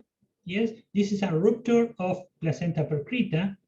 And in this moment, you put the clamp and then you need time to replace the volume, to restore the hemostasis in this patient, and then you need to reorganize. For this reason, in all these patients, you need to think in all the possibilities. If in this case, I only think to perform hysterectomy, yes, yes, the problem is for the anesthesiologist. For this reason, you need to think in a group, in a multidisciplinary team. In this case, for example, this is a massive anterior and low lateral invasion. 4 episodes of bleeding, yes? The people say, okay, we prefer to leave the placenta in situ. That is good. But remember, in the serious cases, the possibility of bleeding when you left the placenta in situ is much higher.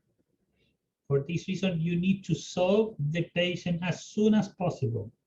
This patient started bleeding at home, and 1 week after discharge, she developed a massive bleeding. You have 2 problems here.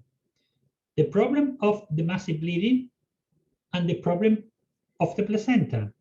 What is your first option? You know, the surgery probably is a very long surgery, but the state of the patient is very bad. In this case, that happened in Europe. The people decide to perform again a massive embolization. If you think in massive embolization, you think in the placenta, not in the patient. The state of the patient was very bad for the case of probably with acidosis, probably with hypothermia. That's it. Okay, the patient died in the table. Yes, again, you need to think in the state of the patient at first. For this reason, it's useful to compress the aorta, to have time. First is the state of the patient, hemodynamic and hemostatic state. And then, when you have time, to solve the patient. It is known that in the cases of invasion of the parametrium, that is not common, but you have more risk. Why?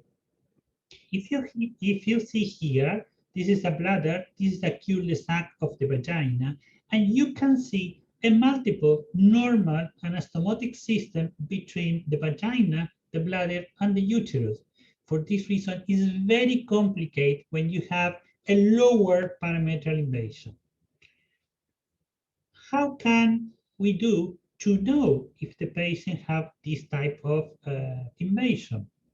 Again, maybe if you perform, for example, an MRI, but not all the people perform MRI, yes, you have diagnosis, and the first etiology of the parametrial invasion, especially in South America, is the illegal abortion. Illegal abortion, and now in our country, abortion is legal, but in the past, you know, the problem with the money, you perform an abortion, is not safe, is performed for any people, and destroy the lateral part. If you have a lower parametrial invasion, the patient, Houston, we are in problem. Why? Because you enter and the patient starts bleeding, it's not possible to stop. Yes, it's not possible to put a back in, it's not possible. And the best way to detect if the patient have a lower parametrial invasion, again, is to cut inside the wrong ligament, you put your fingers and you need to look. There is 3 possibilities: that you can see the uterine vessel, that is normal, that you have, for example, a lateral placental hernia covered by serosa, that is the same that anterior descent, that is no problem. But if you detected placenta with vessel, remember, is one of the the higher mortality location of the placenta. In this case, the best option is to close the patient or to leave the placenta in situ. If you need to operate the patient, obviously you need an aortic vascular control. You put, for example, different methods, and then you need to identify the ureter, ligate all the vessels that come in from the lateral part of the pelvis and even the ureter to the placenta. It's a very long surgery, but it's very difficult. This has happened. This is the uterus here, and this is a gut. Yes, this has happened, for example, in Belgium. The patient, in one of the pregnancy, the patient had a retained placenta, manual removal of the placenta, pay attention to this, and to curettage, and then the placenta is attached in this area. And what happened?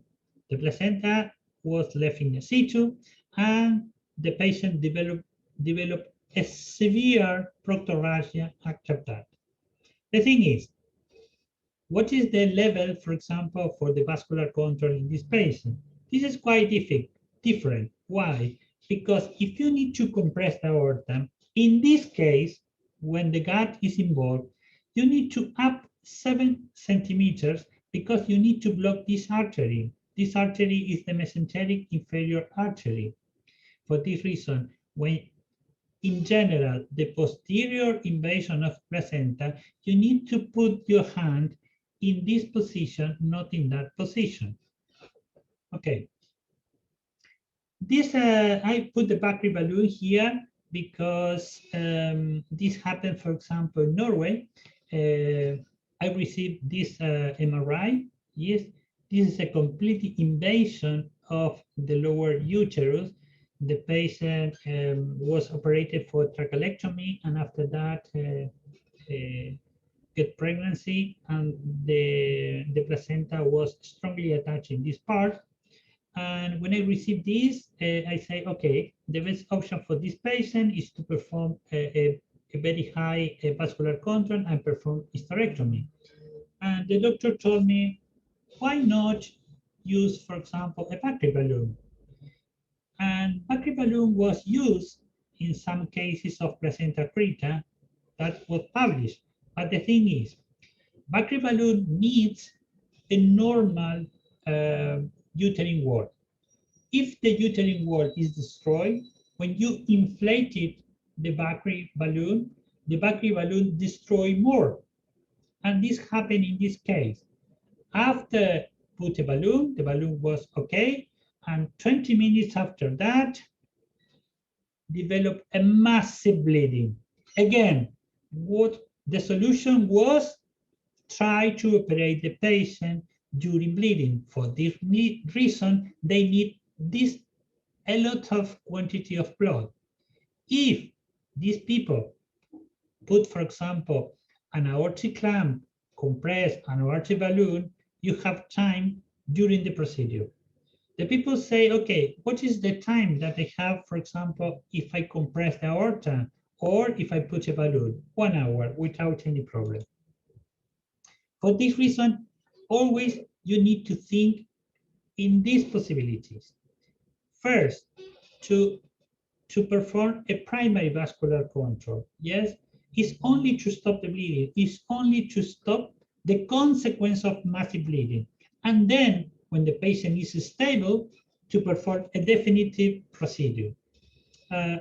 All these methods, for example, external compression, the doctors say, okay, I completely agree, but the recent experience was maybe one hospital in Canada, in which the anesthesiologist noticed that when the patient is transferred for the maternity area to the surgical room, the states are completely different. They start an experience with some nurses, 10 nurses, and say compress at the level of the umbilicus until the maximum effort, no more, no other indication. And when these people measure the Doppler, for example, if the average, the reduction is 70%. It's a lot, yes? And internal compression, you need to move the uterus outside, move the gut, yes, to the upper part, and then it's very easy to identify the promontorium, yes? Or to use a Reboa catheter that Alvaro have an extensive experience to use a Reboa catheter in aorta, especially in the case of PAS. In summary, it is important, yes, to perform a surgical staging until to make definitive decisions. Yes, in the case of doubt, it is better to stop the surgery because the bleeding is very massive in this case. Remember, if you put your hand, for example, and you move the parametrial invasion, the patient dies in some minutes, yes? And only enter in the surgery to know if I have a massive bleeding, I need to compress the aorta. Thank you very much.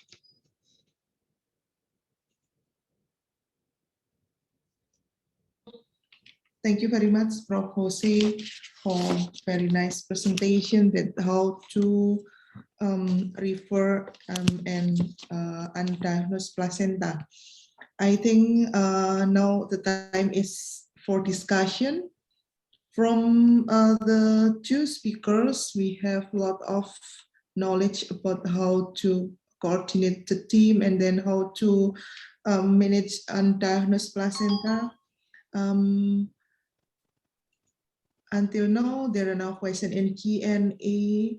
Maybe from panelists, any comment to the speaker? Okay, Dr. Adit, raise hand. Any comment to speaker? Thank you, Dr. Erna. My question for Dr. Alvaro. My question is about the team you built in the hospital, not your hospital, but other hospital that making a telemedicine for you is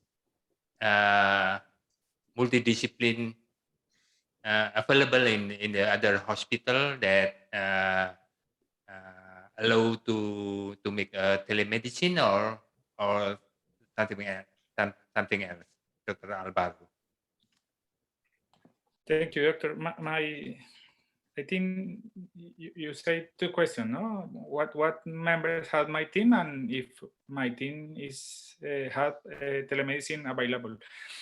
The first one, my multidisciplinary teams has I think 10 specialty, but we are discussed this before with Dr. Palacios. The fundamental thing is 1 or 2 or maybe 3 leaders, people that will be in all the cases, because most of the cases can you do a surgery with few people, but you need all other people around for possible complication. And if you wait to have those complications, the people cannot get the training curve. So you must involve all the people in all the cases, but we use WhatsApp chat or virtual meetings to share the ultrasound and MRI findings. The surgery findings are the postoperative histopathological findings with all people. Of course, some people never go to the meetings and other people go one time each 6 months. But with the time, after several months, you can identify who people are really committed with the team. And the telemedicine issue, we have a formal telemedicine program in my hospital, but formal telemedicine demands previous contract between hospital and you must consider legal issue between hospital and even between countries. So in my country, it's allowed to do another more informal version of telemedicine we call telehealth. in that version of telemedicine, you can consider a phone call or a video call, and you can give some recommendation to another groups in another country. But this only work if you previous to the cause make agreement with that people, know how they do the surgery, share your techniques, share your recommendation, resolve doubts. And after all that process, you can do remote supervision from C-section. Recently, we are doing a work, a research work with Rosie and Dr. Palacios about telemedicine for training for one-step reconstructive, resective reconstructive surgery. And we have already 6 groups in different countries that learn this technique through telemedicine and have good results. Yes, thank you, Dr. Alvaro. I mean that peripheral hospital that you consulted by telemedicine is fully available multidiscipline doctor or not? The situation are different in each hospital. You always hear about multidisciplinary teams, but this is so rare. Almost all cases are the MFM specialists that do the diagnosis, and gynecologists or another MFM doctor or an general obstetrician who do the surgery, maybe with an urologist, but that multidisciplinary teams with all people inside the operation room during the surgery are so rare. That the teams that we support through telemedicine, almost all of them have only 2 obstetricians. So the multidisciplinary team is that 2 obstetricians with their anesthesiology, their surgery nurse, and that's it. That's the multidisciplinary team. It's more important get training, get debriefing, get feedback to each attended case that have a lot of people in your team. Thank you. Yeah, okay. Thank you, Dr. Alvaro and Dr. Adit. And Dr. Alvaro is this team who do like telehealth is for elective surgery, or usually when in undiagnosed placenta and then call you and you guiding them, or usually in elective surgery? We have already all this situation, but you can't not find papers about that because all the journals need to a strong methodology and some kind of evaluation methodology for the results. And this experience are almost all in low and middle income countries with people that is not have not usually published their results. So we are trying to do a strong methodology paper with planned surgery, with first steps before the surgery, with no evaluation, surgical planning, intraoperative video call, and postoperative debriefing. This is the methodology of our paper. I hope God help us to be published. But we, in the past, we have all the situation. We have intraoperative diagnosis of PAS in low and middle complexity hospital. They call us and they do exactly they must do. They stop the surgery, they call us, They ask for our opinion. They close the laparotomy, the abdominal wall, and they refer the patient to us. In another situation, they found mild PAS, superficial invasion, an acreta in the posterior wall. So they call us. They made a uterine tourniquet, and we recommend them to put a Vaginal balloon because there was a mild bleeding. So they put the balloon and they refer the patient, and that was all for the patient. The patient don't need any other intervention. The last case was intentional abortion with 12 weeks with a cesarean scar pregnancy.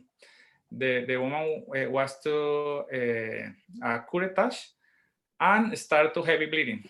So they call us, show the bleeding, and we coordinate a transfer to our hospital, jumping over the administrative limitation of our city, because that patient in another way never come to us. That was a migrant woman from another country without any health insurance.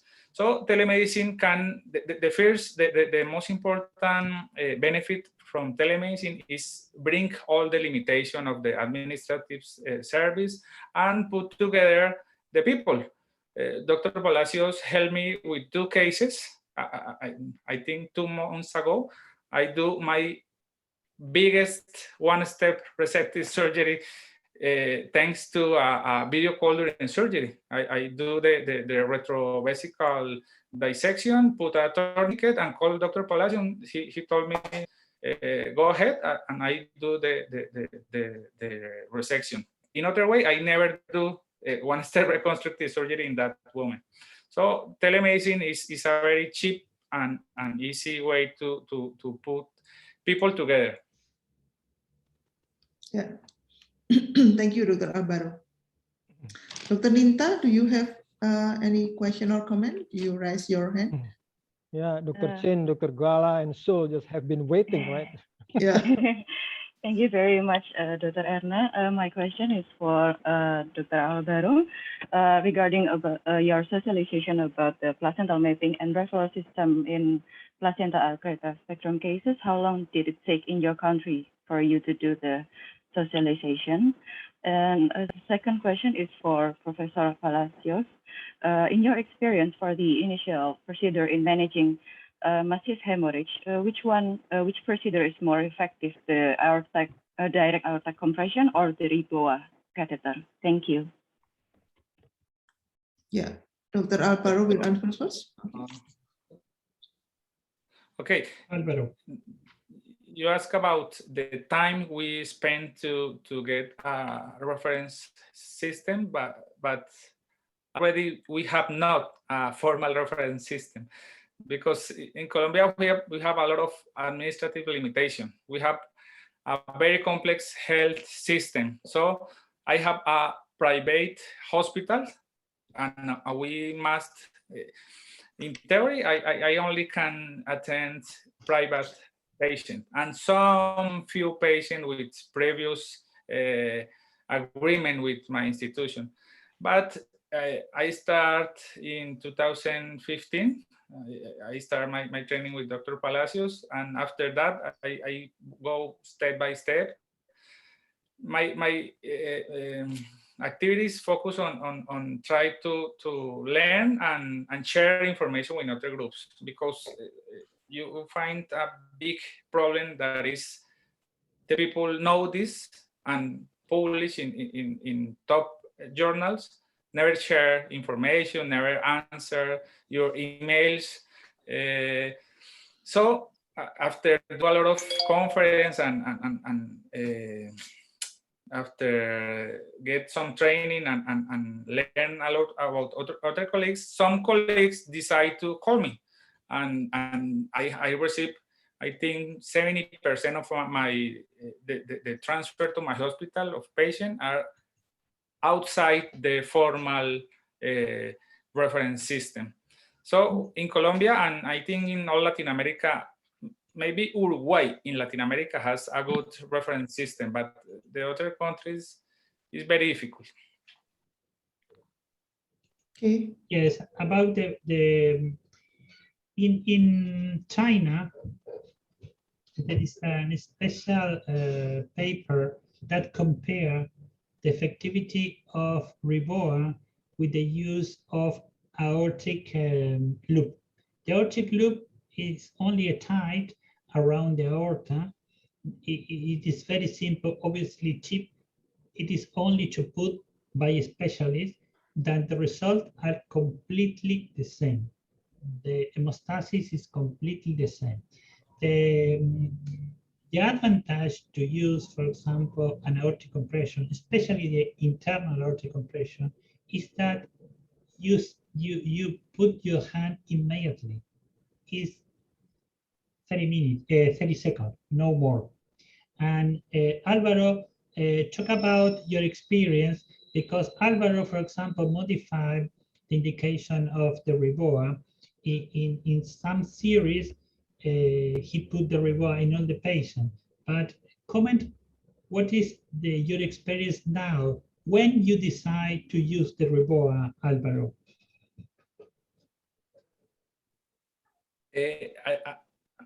As you say before, our practice in our center is changing in the same time that we gain training. At the first, when you start doing placenta accreta spectrum surgery, you search in the papers and in the journals what is the most the better way to stop the bleeding or to prevent the bleeding. And you always search in top 1 journals. And you think that you saw in that journal is the best thing. But for that reason, we start in 2016 with Riboa, with aortic occlusion. And we put aortic balloons in all our patients. The situation was you have a ultrasound, a prenatal ultrasound with PAS signs. So we put the Riboa before the laparotomy and we go to the laparotomy. So 30% of our patients have not accreta. That patient had a false positive result of the prenatal image, even with magnetic resonance. So we found that no one of us know anything about placenta accreta. The MFM specialists have a lot of doubts. The radiologists have a lot of doubts. The surgeons have a lot of doubts. The pathology specialists have a lot of doubts. And all the world have the same doubts. But a lot of people don't say that to you. So after evaluate our result and find 4 femoral and external iliac thrombosis due to Riboa, one of those patients with femoral thrombosis never need the Riboa. We put the Riboa and never inflate the balloon. And another patient have not placenta accreta, was only placenta previa. We decided to defer the Riboa deployment until the laparotomy. So we initially put the sheet, the femoral sheet, without the Riboa and wait to the laparotomy. And if the patient had placenta accreta spectrum, we put the Riboa. With this strategy, 20% of our patients with Riboa inside never use the aortic occlusion. Because thanks to the Dr. Palacio technique of intraoperative stratification, we can find 2 groups of patients. A patient with accreta, icreta, or percreta, in which you can make the dissection and avoid all the bleeding, and another patient with difficult dissection. So now we put any vascular device before the laparotomy. We go to the laparotomy, we open the parametrium, we dissect the retrovesical space, and only if we see parametrial invasion of retrovesical fibrosis, we put intraoperative aortic occlusion device like Riboa, or we wait to fetal extraction extrude the uterus and do an aortic clamp. Because Riboa in my country is so you need, I think, $1,000. I think it's very expensive for us. We can afford that device for all the patients. Okay. It's thank you, Dr. Alvaro and Prof. Jose. Dr. Rita, is enough? Thank you, Doctor. Okay. Thank you for the answer. Yeah, thank you, Dr. Jininta. Before back to another panelist, I think I saw one attendance raise his hand. Dr. Uji, do you want to ask directly? Please unmute yourself.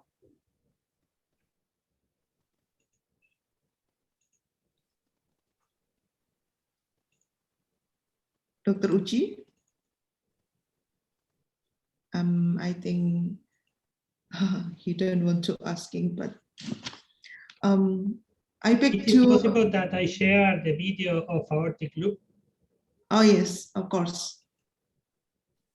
Okay.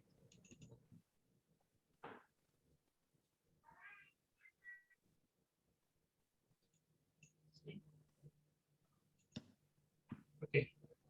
This is the dissection of the retroperitoneum. This is a vascular surgeon.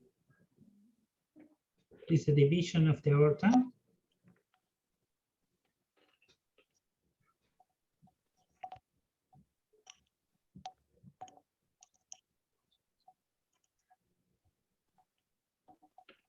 And this is the placement of the tide, and that's it.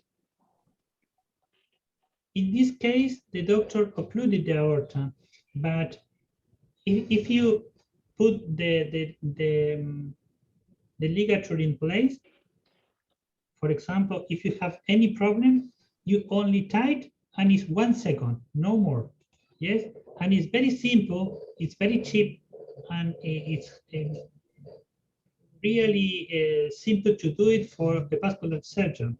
Yes, if you are in front, for example, of a case of severe placenta creta, it's very cheap in contrast with Reboa. Yes, but when I start in the surgery, yes, I do the same. I use this method until you have more practice and say, okay, it is possible for me to avoid the aortic clamp. But it is so simple. You imagine that, okay, there is some unexpected bleeding. You only put your hand, that's it. And then you have possibility to put a loop or that you need. But it's the same experience that Alvaro. When I put, for example, I only put an aortic balloon only in cases of lower parametric invasion, for example, of lower invasion of the bladder, no more. And you inflate probably 1 in 8, no more, only for security. Thank you. Yeah, thank you, Prof. Jose. It looks so simple, but if we do in an active bleeding patient, it makes sweat going outside and my heart trembling. I back to another panelist, maybe Dr. Agus Sulistiono. Any comment or question to our speaker? Thank you, Dr. Erna. I would like to ask to Dr. Alvaro. Yeah, I think it's very important idea. Yeah, so it's an important technique to make telemedicine, especially in Indonesia. We have so many wide country. Yeah, so many hospital. Yeah, I think the telemedicine is the one of the way to overcome of the placenta accurate, or maybe the technique of the bleeding. Yeah. My question, Dr. Alvaro, if we do early diagnosis of the placenta accreta or like cesarean scar pregnancy, yeah. So what you suggest to doctor at the rural area when he or she refer the patient, because we have many patients at the second trimester rupture. So when you suggest to refer the patient. And the second, and the fourth, Prof. Palacio, I would like to ask about, I think it's very, very, you do claim by yourself, I think, but we never do it because we have some our college from. Yeah, my question is, did you have experience with retroplacental hematum, Prof.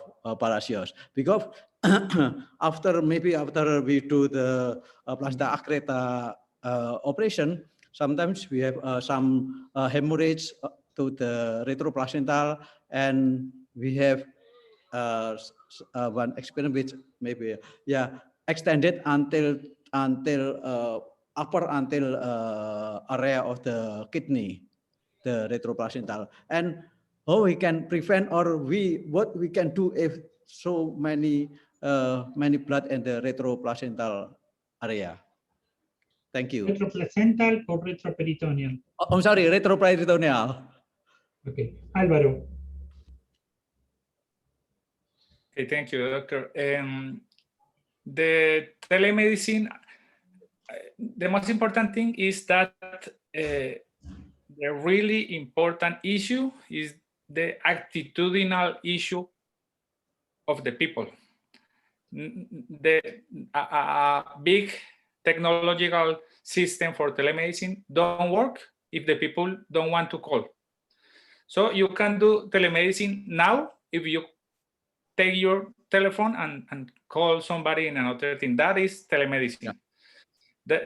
The journal and the paper and the big companies of telemedicine sell us the wrong idea that telemedicine is very complex. But the most important thing is the attitudinal issue.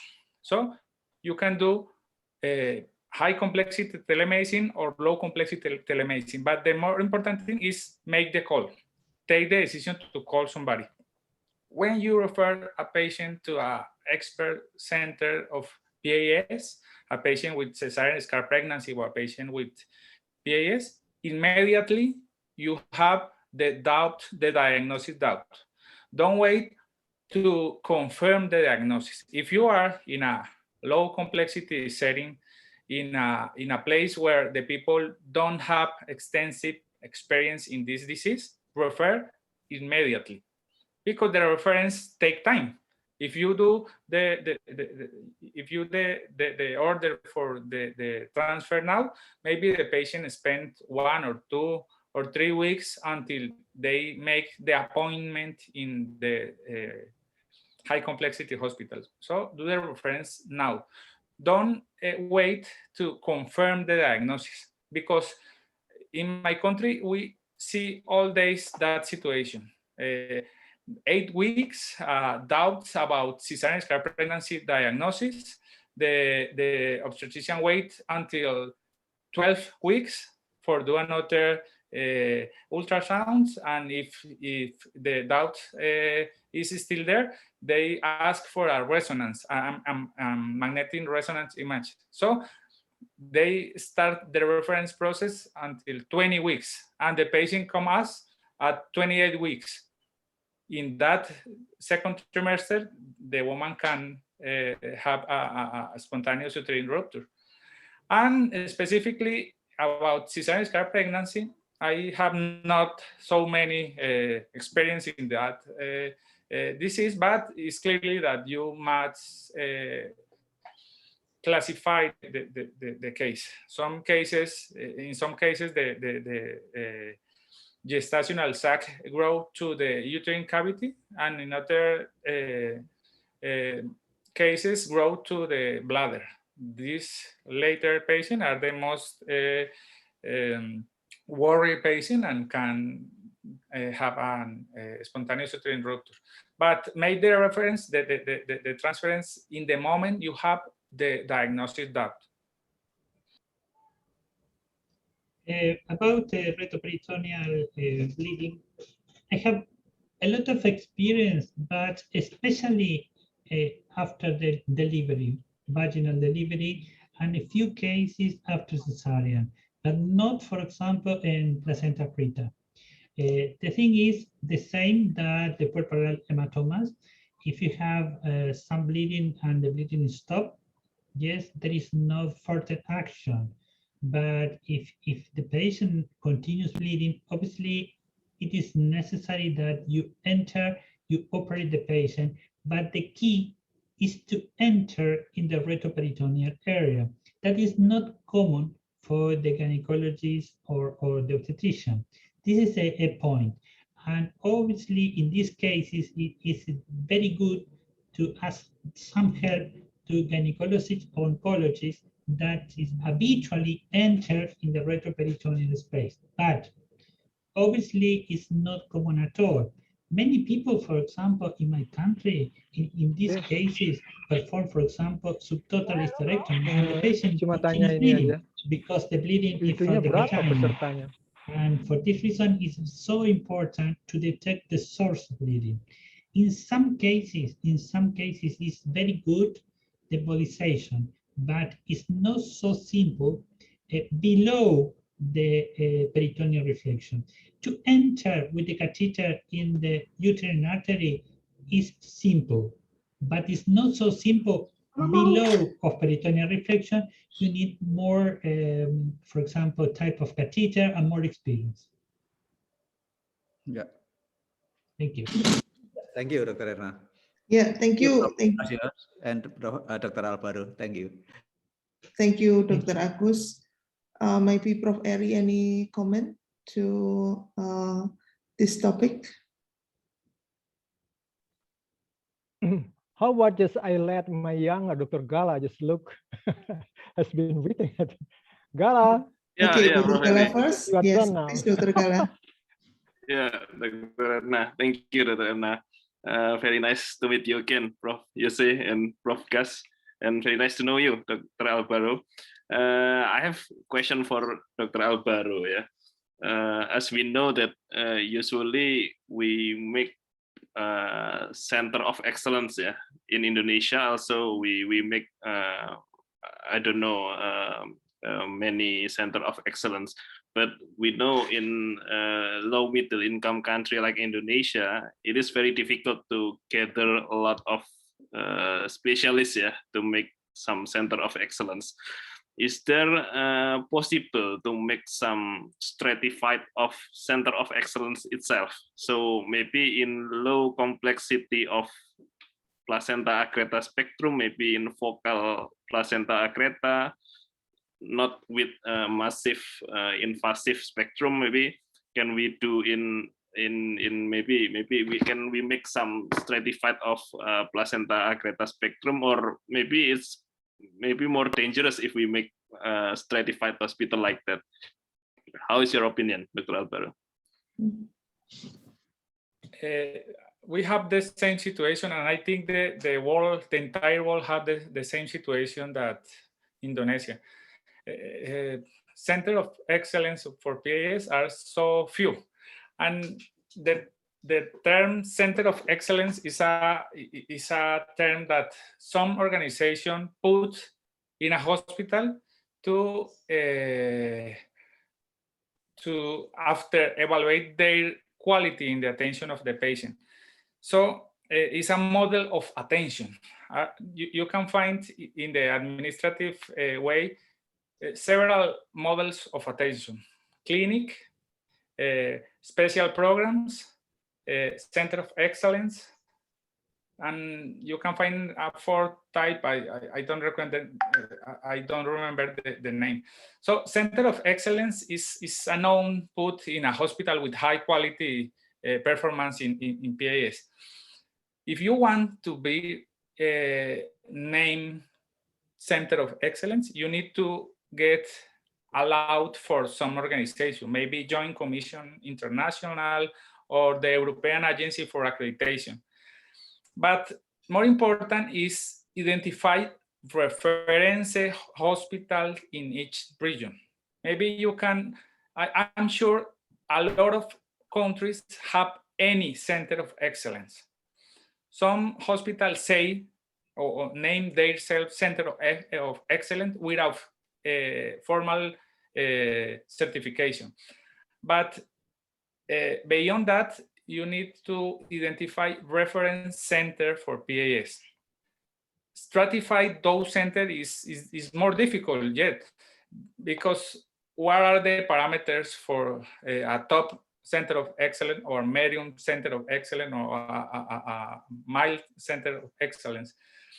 And I think it's dangerous to keep the patient, keep mild patient. I described before how in my hospital we have a lot of diagnostic issues.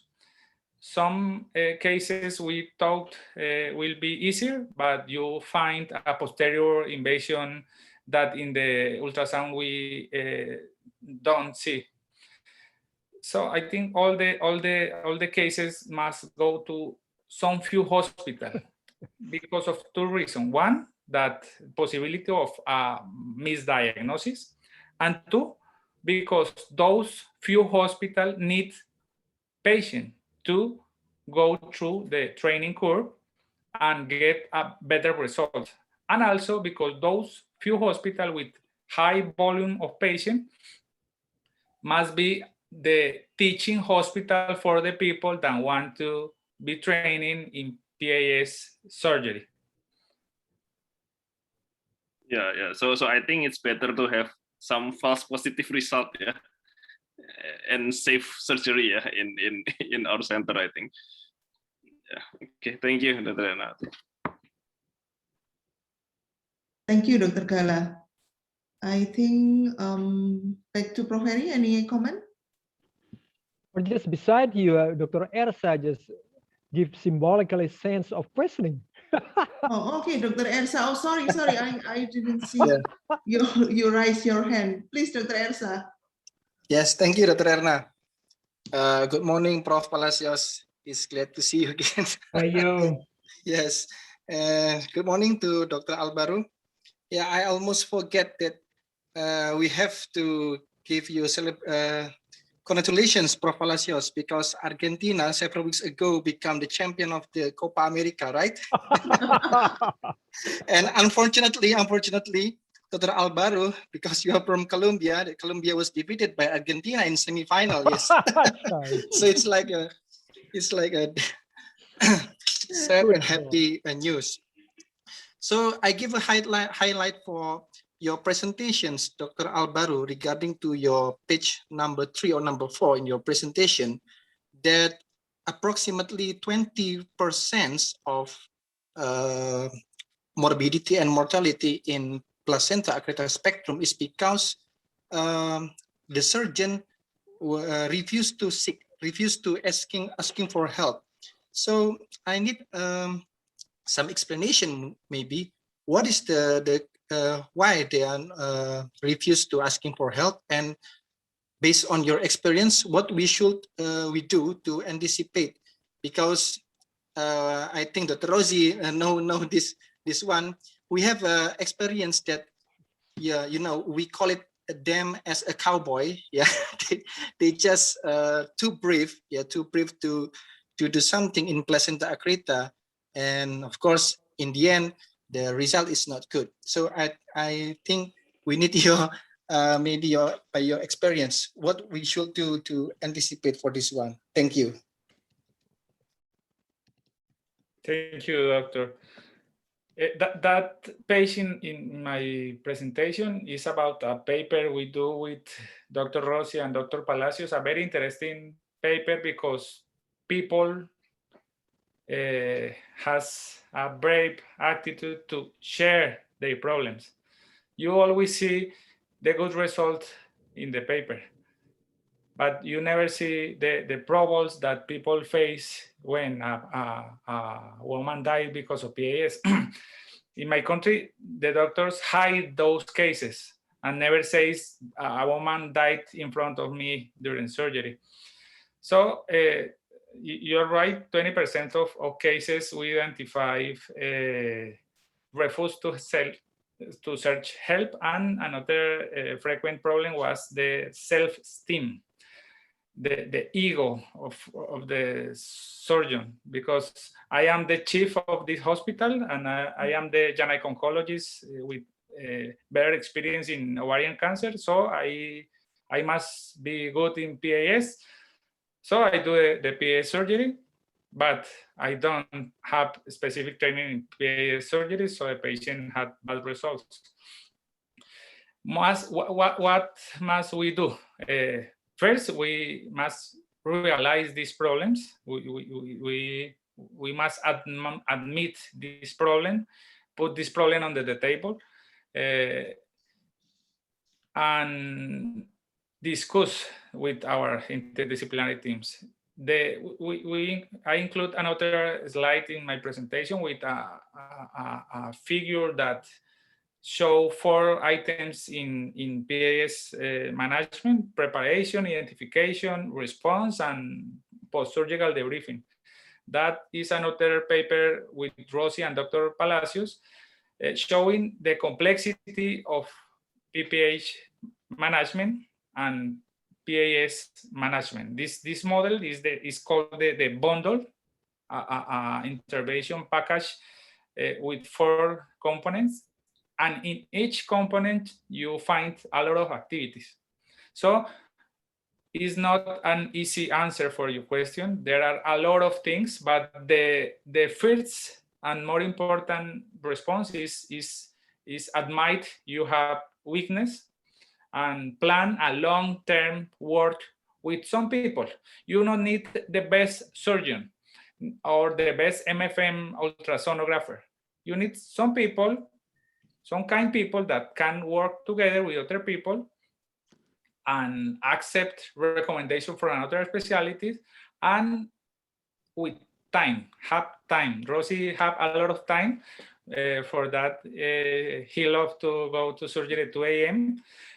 But we need people with time for go a long-term effort to work in each one of these problems: diagnosis, surgical classification, surgical technique, postoperative debriefing, and information sharing with another hospital.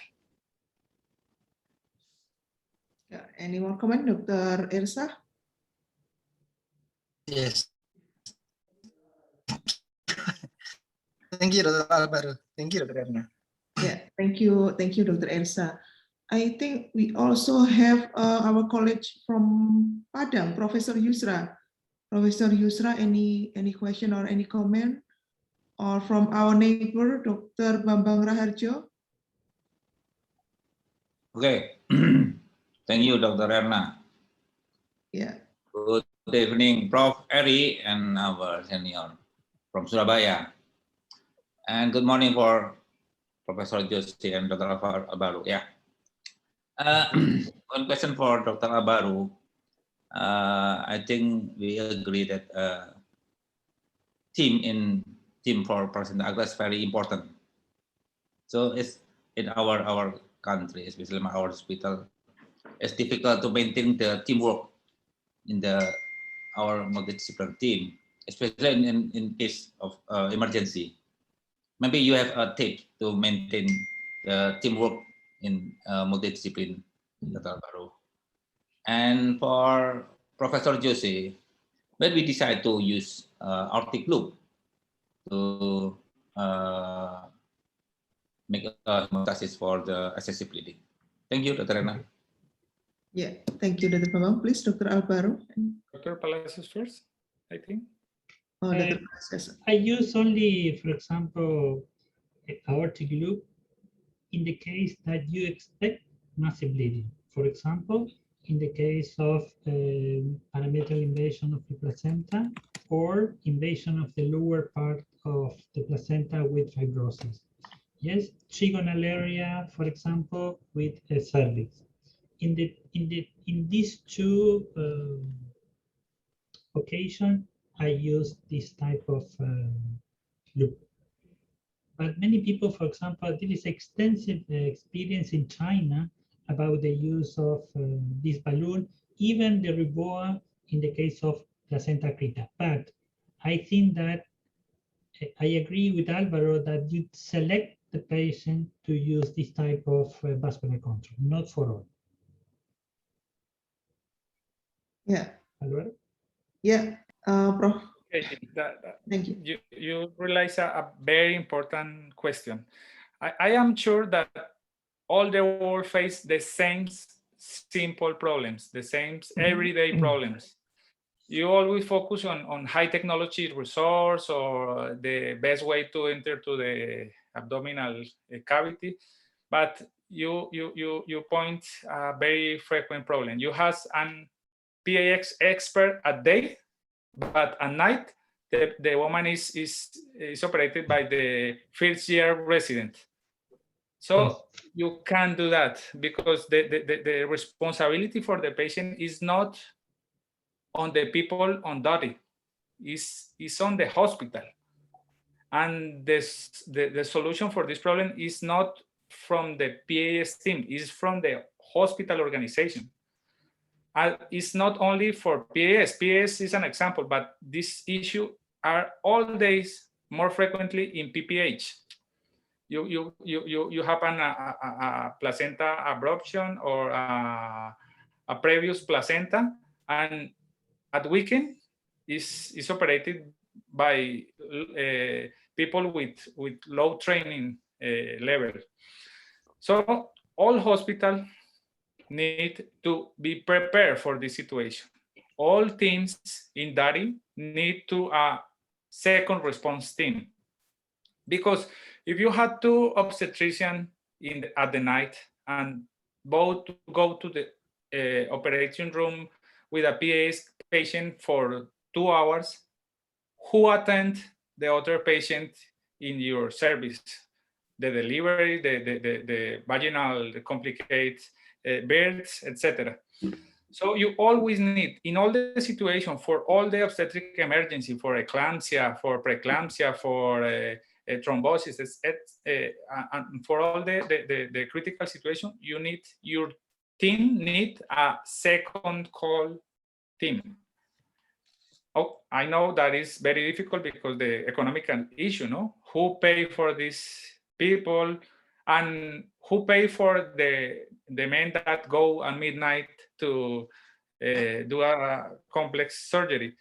So you need to think about an economic models that allow you to solve this situation. Sometimes you have any money, but you have time. So the hospital organization can reward this person that go at midnight with a free day, maybe. Or the organization can support these people to go to an international congress, or can reward these people supporting the PAS training in another hospital, or as simple as support their improvement projects in the same hospital. It's frequent for us in my country that a local leader in a hospital has an idea, but his chief in her hospital don't allow these people grow because feel that he is the one that need to lead all the projects. Things like that you can think that is, I can think that is simple things, but are the more important and more complex things in teamwork in our hospital. Yeah. Thank you, Dr. Baru. Last week we have a case with antepartum bleeding with suspect placenta acrita with COVID-19. It's more difficult for us to maintain. Yes. Okay, thank you. Thank you, Dr. Bambang Raharjo. It's a challenge with placenta acrita and COVID-19 is beautiful combination. Dr. Rossi have a lot of experience with this. Okay, it's been 3 hours we discussed in this session, I think. Before we close, any comment or any message from speaker or panelists to our participants? Yeah, Dr. Erna. Yeah, Prof. Heri. Okay, on the last minute, I'll use it very special one. I've been a little bit outside of our talking, but still relevant to placenta accreta. I'm directing to Professor Palacios, right? That I've been watching many papers, then of course, just the latest developments regarding etiology of placenta accreta. Yes, just 1 month ago, the latest paper states the defect on endometrium and myometrial, yes, interface on the scar area, which allow abnormally deep anchoring villi and placental infiltration. So just a very complete definite. But only a few papers still explain the role of infection. So what is the case? Just look much rare. The case is when the pregnant just start in labor, in a labor unit, right? Just everything just look is silent, is no specifically happening. But then after the baby given birth, right? So just the time of catastrophe coming, what is that? The placental is stuck inside. Even just after a placental manual still fail, and then bring the patient into operating theater, decision has been made. Then just after opening abdomens, they are just look at the fundal part, the blue color after hysterectomy, and going into the pathologies has confirmed it is the part of placenta at placental fundal, the fundal part. The patient has no previous cesareans, neither uterine surgery or just even what is the myomectomy or just. So the question is, what do you think here? The role of infections, since because we always blame the cesarean, right, as a etiology, but for this case, it's really just free from what we have always think. Yes, there is not a paper that relation now placenta accreta with infection. In the past, before 1950, the most common etiology of placenta accreta was infection. Yes, but after that, all the papers talk about the defect, not infection. Obviously, an infection is a cause, especially the long infection in the defect of myometrium and the defect of endometrium. But there is not a specific paper, I agree with you, that talk about this. Yeah. Yes, just how about you, Dr. Alvaro? Since we are similar in tropical and coastal countries, right? Colombia, I know, just located at the northern of Latin America, where infections. Have you got the case just like what is? I've already illustrated that the placental stuck at the fundal part, and after hysterectomy, just really the placenta inserted so far, so deep to uterine part. And pathologists have also confirmed the chorionic villi had already been under microscope exam. So my question is infection role here. Just okay, just I need your opinion. Okay, this is a case of a woman without no risk factor. Yeah. So you can brought infection like a possible factor. I think it maybe my response is I don't know. I don't know if you can't find, as Dr. Palacio said before, a strong, high quality paper on that. But my experience in my country, we have in our series, I find 5 women with that history: frontal or posterior invasion, superficial invasion, almost all cases, but no uterine surgery. 2 of those women confess after a private talk that they have a previous uterine curettage. But if you ask for this in front of her husband or in front of her mother, the woman must say, no, I never been pregnant previously. So maybe that can explain some of the cases without C-section or without obstetric history, because private history of the people need to be explored in private. Only you are and the woman. Yeah. Okay. Okay. Thank you. Back to you, the moderator, Dr. Erna. Right. Thank you, Prof. Eri. Now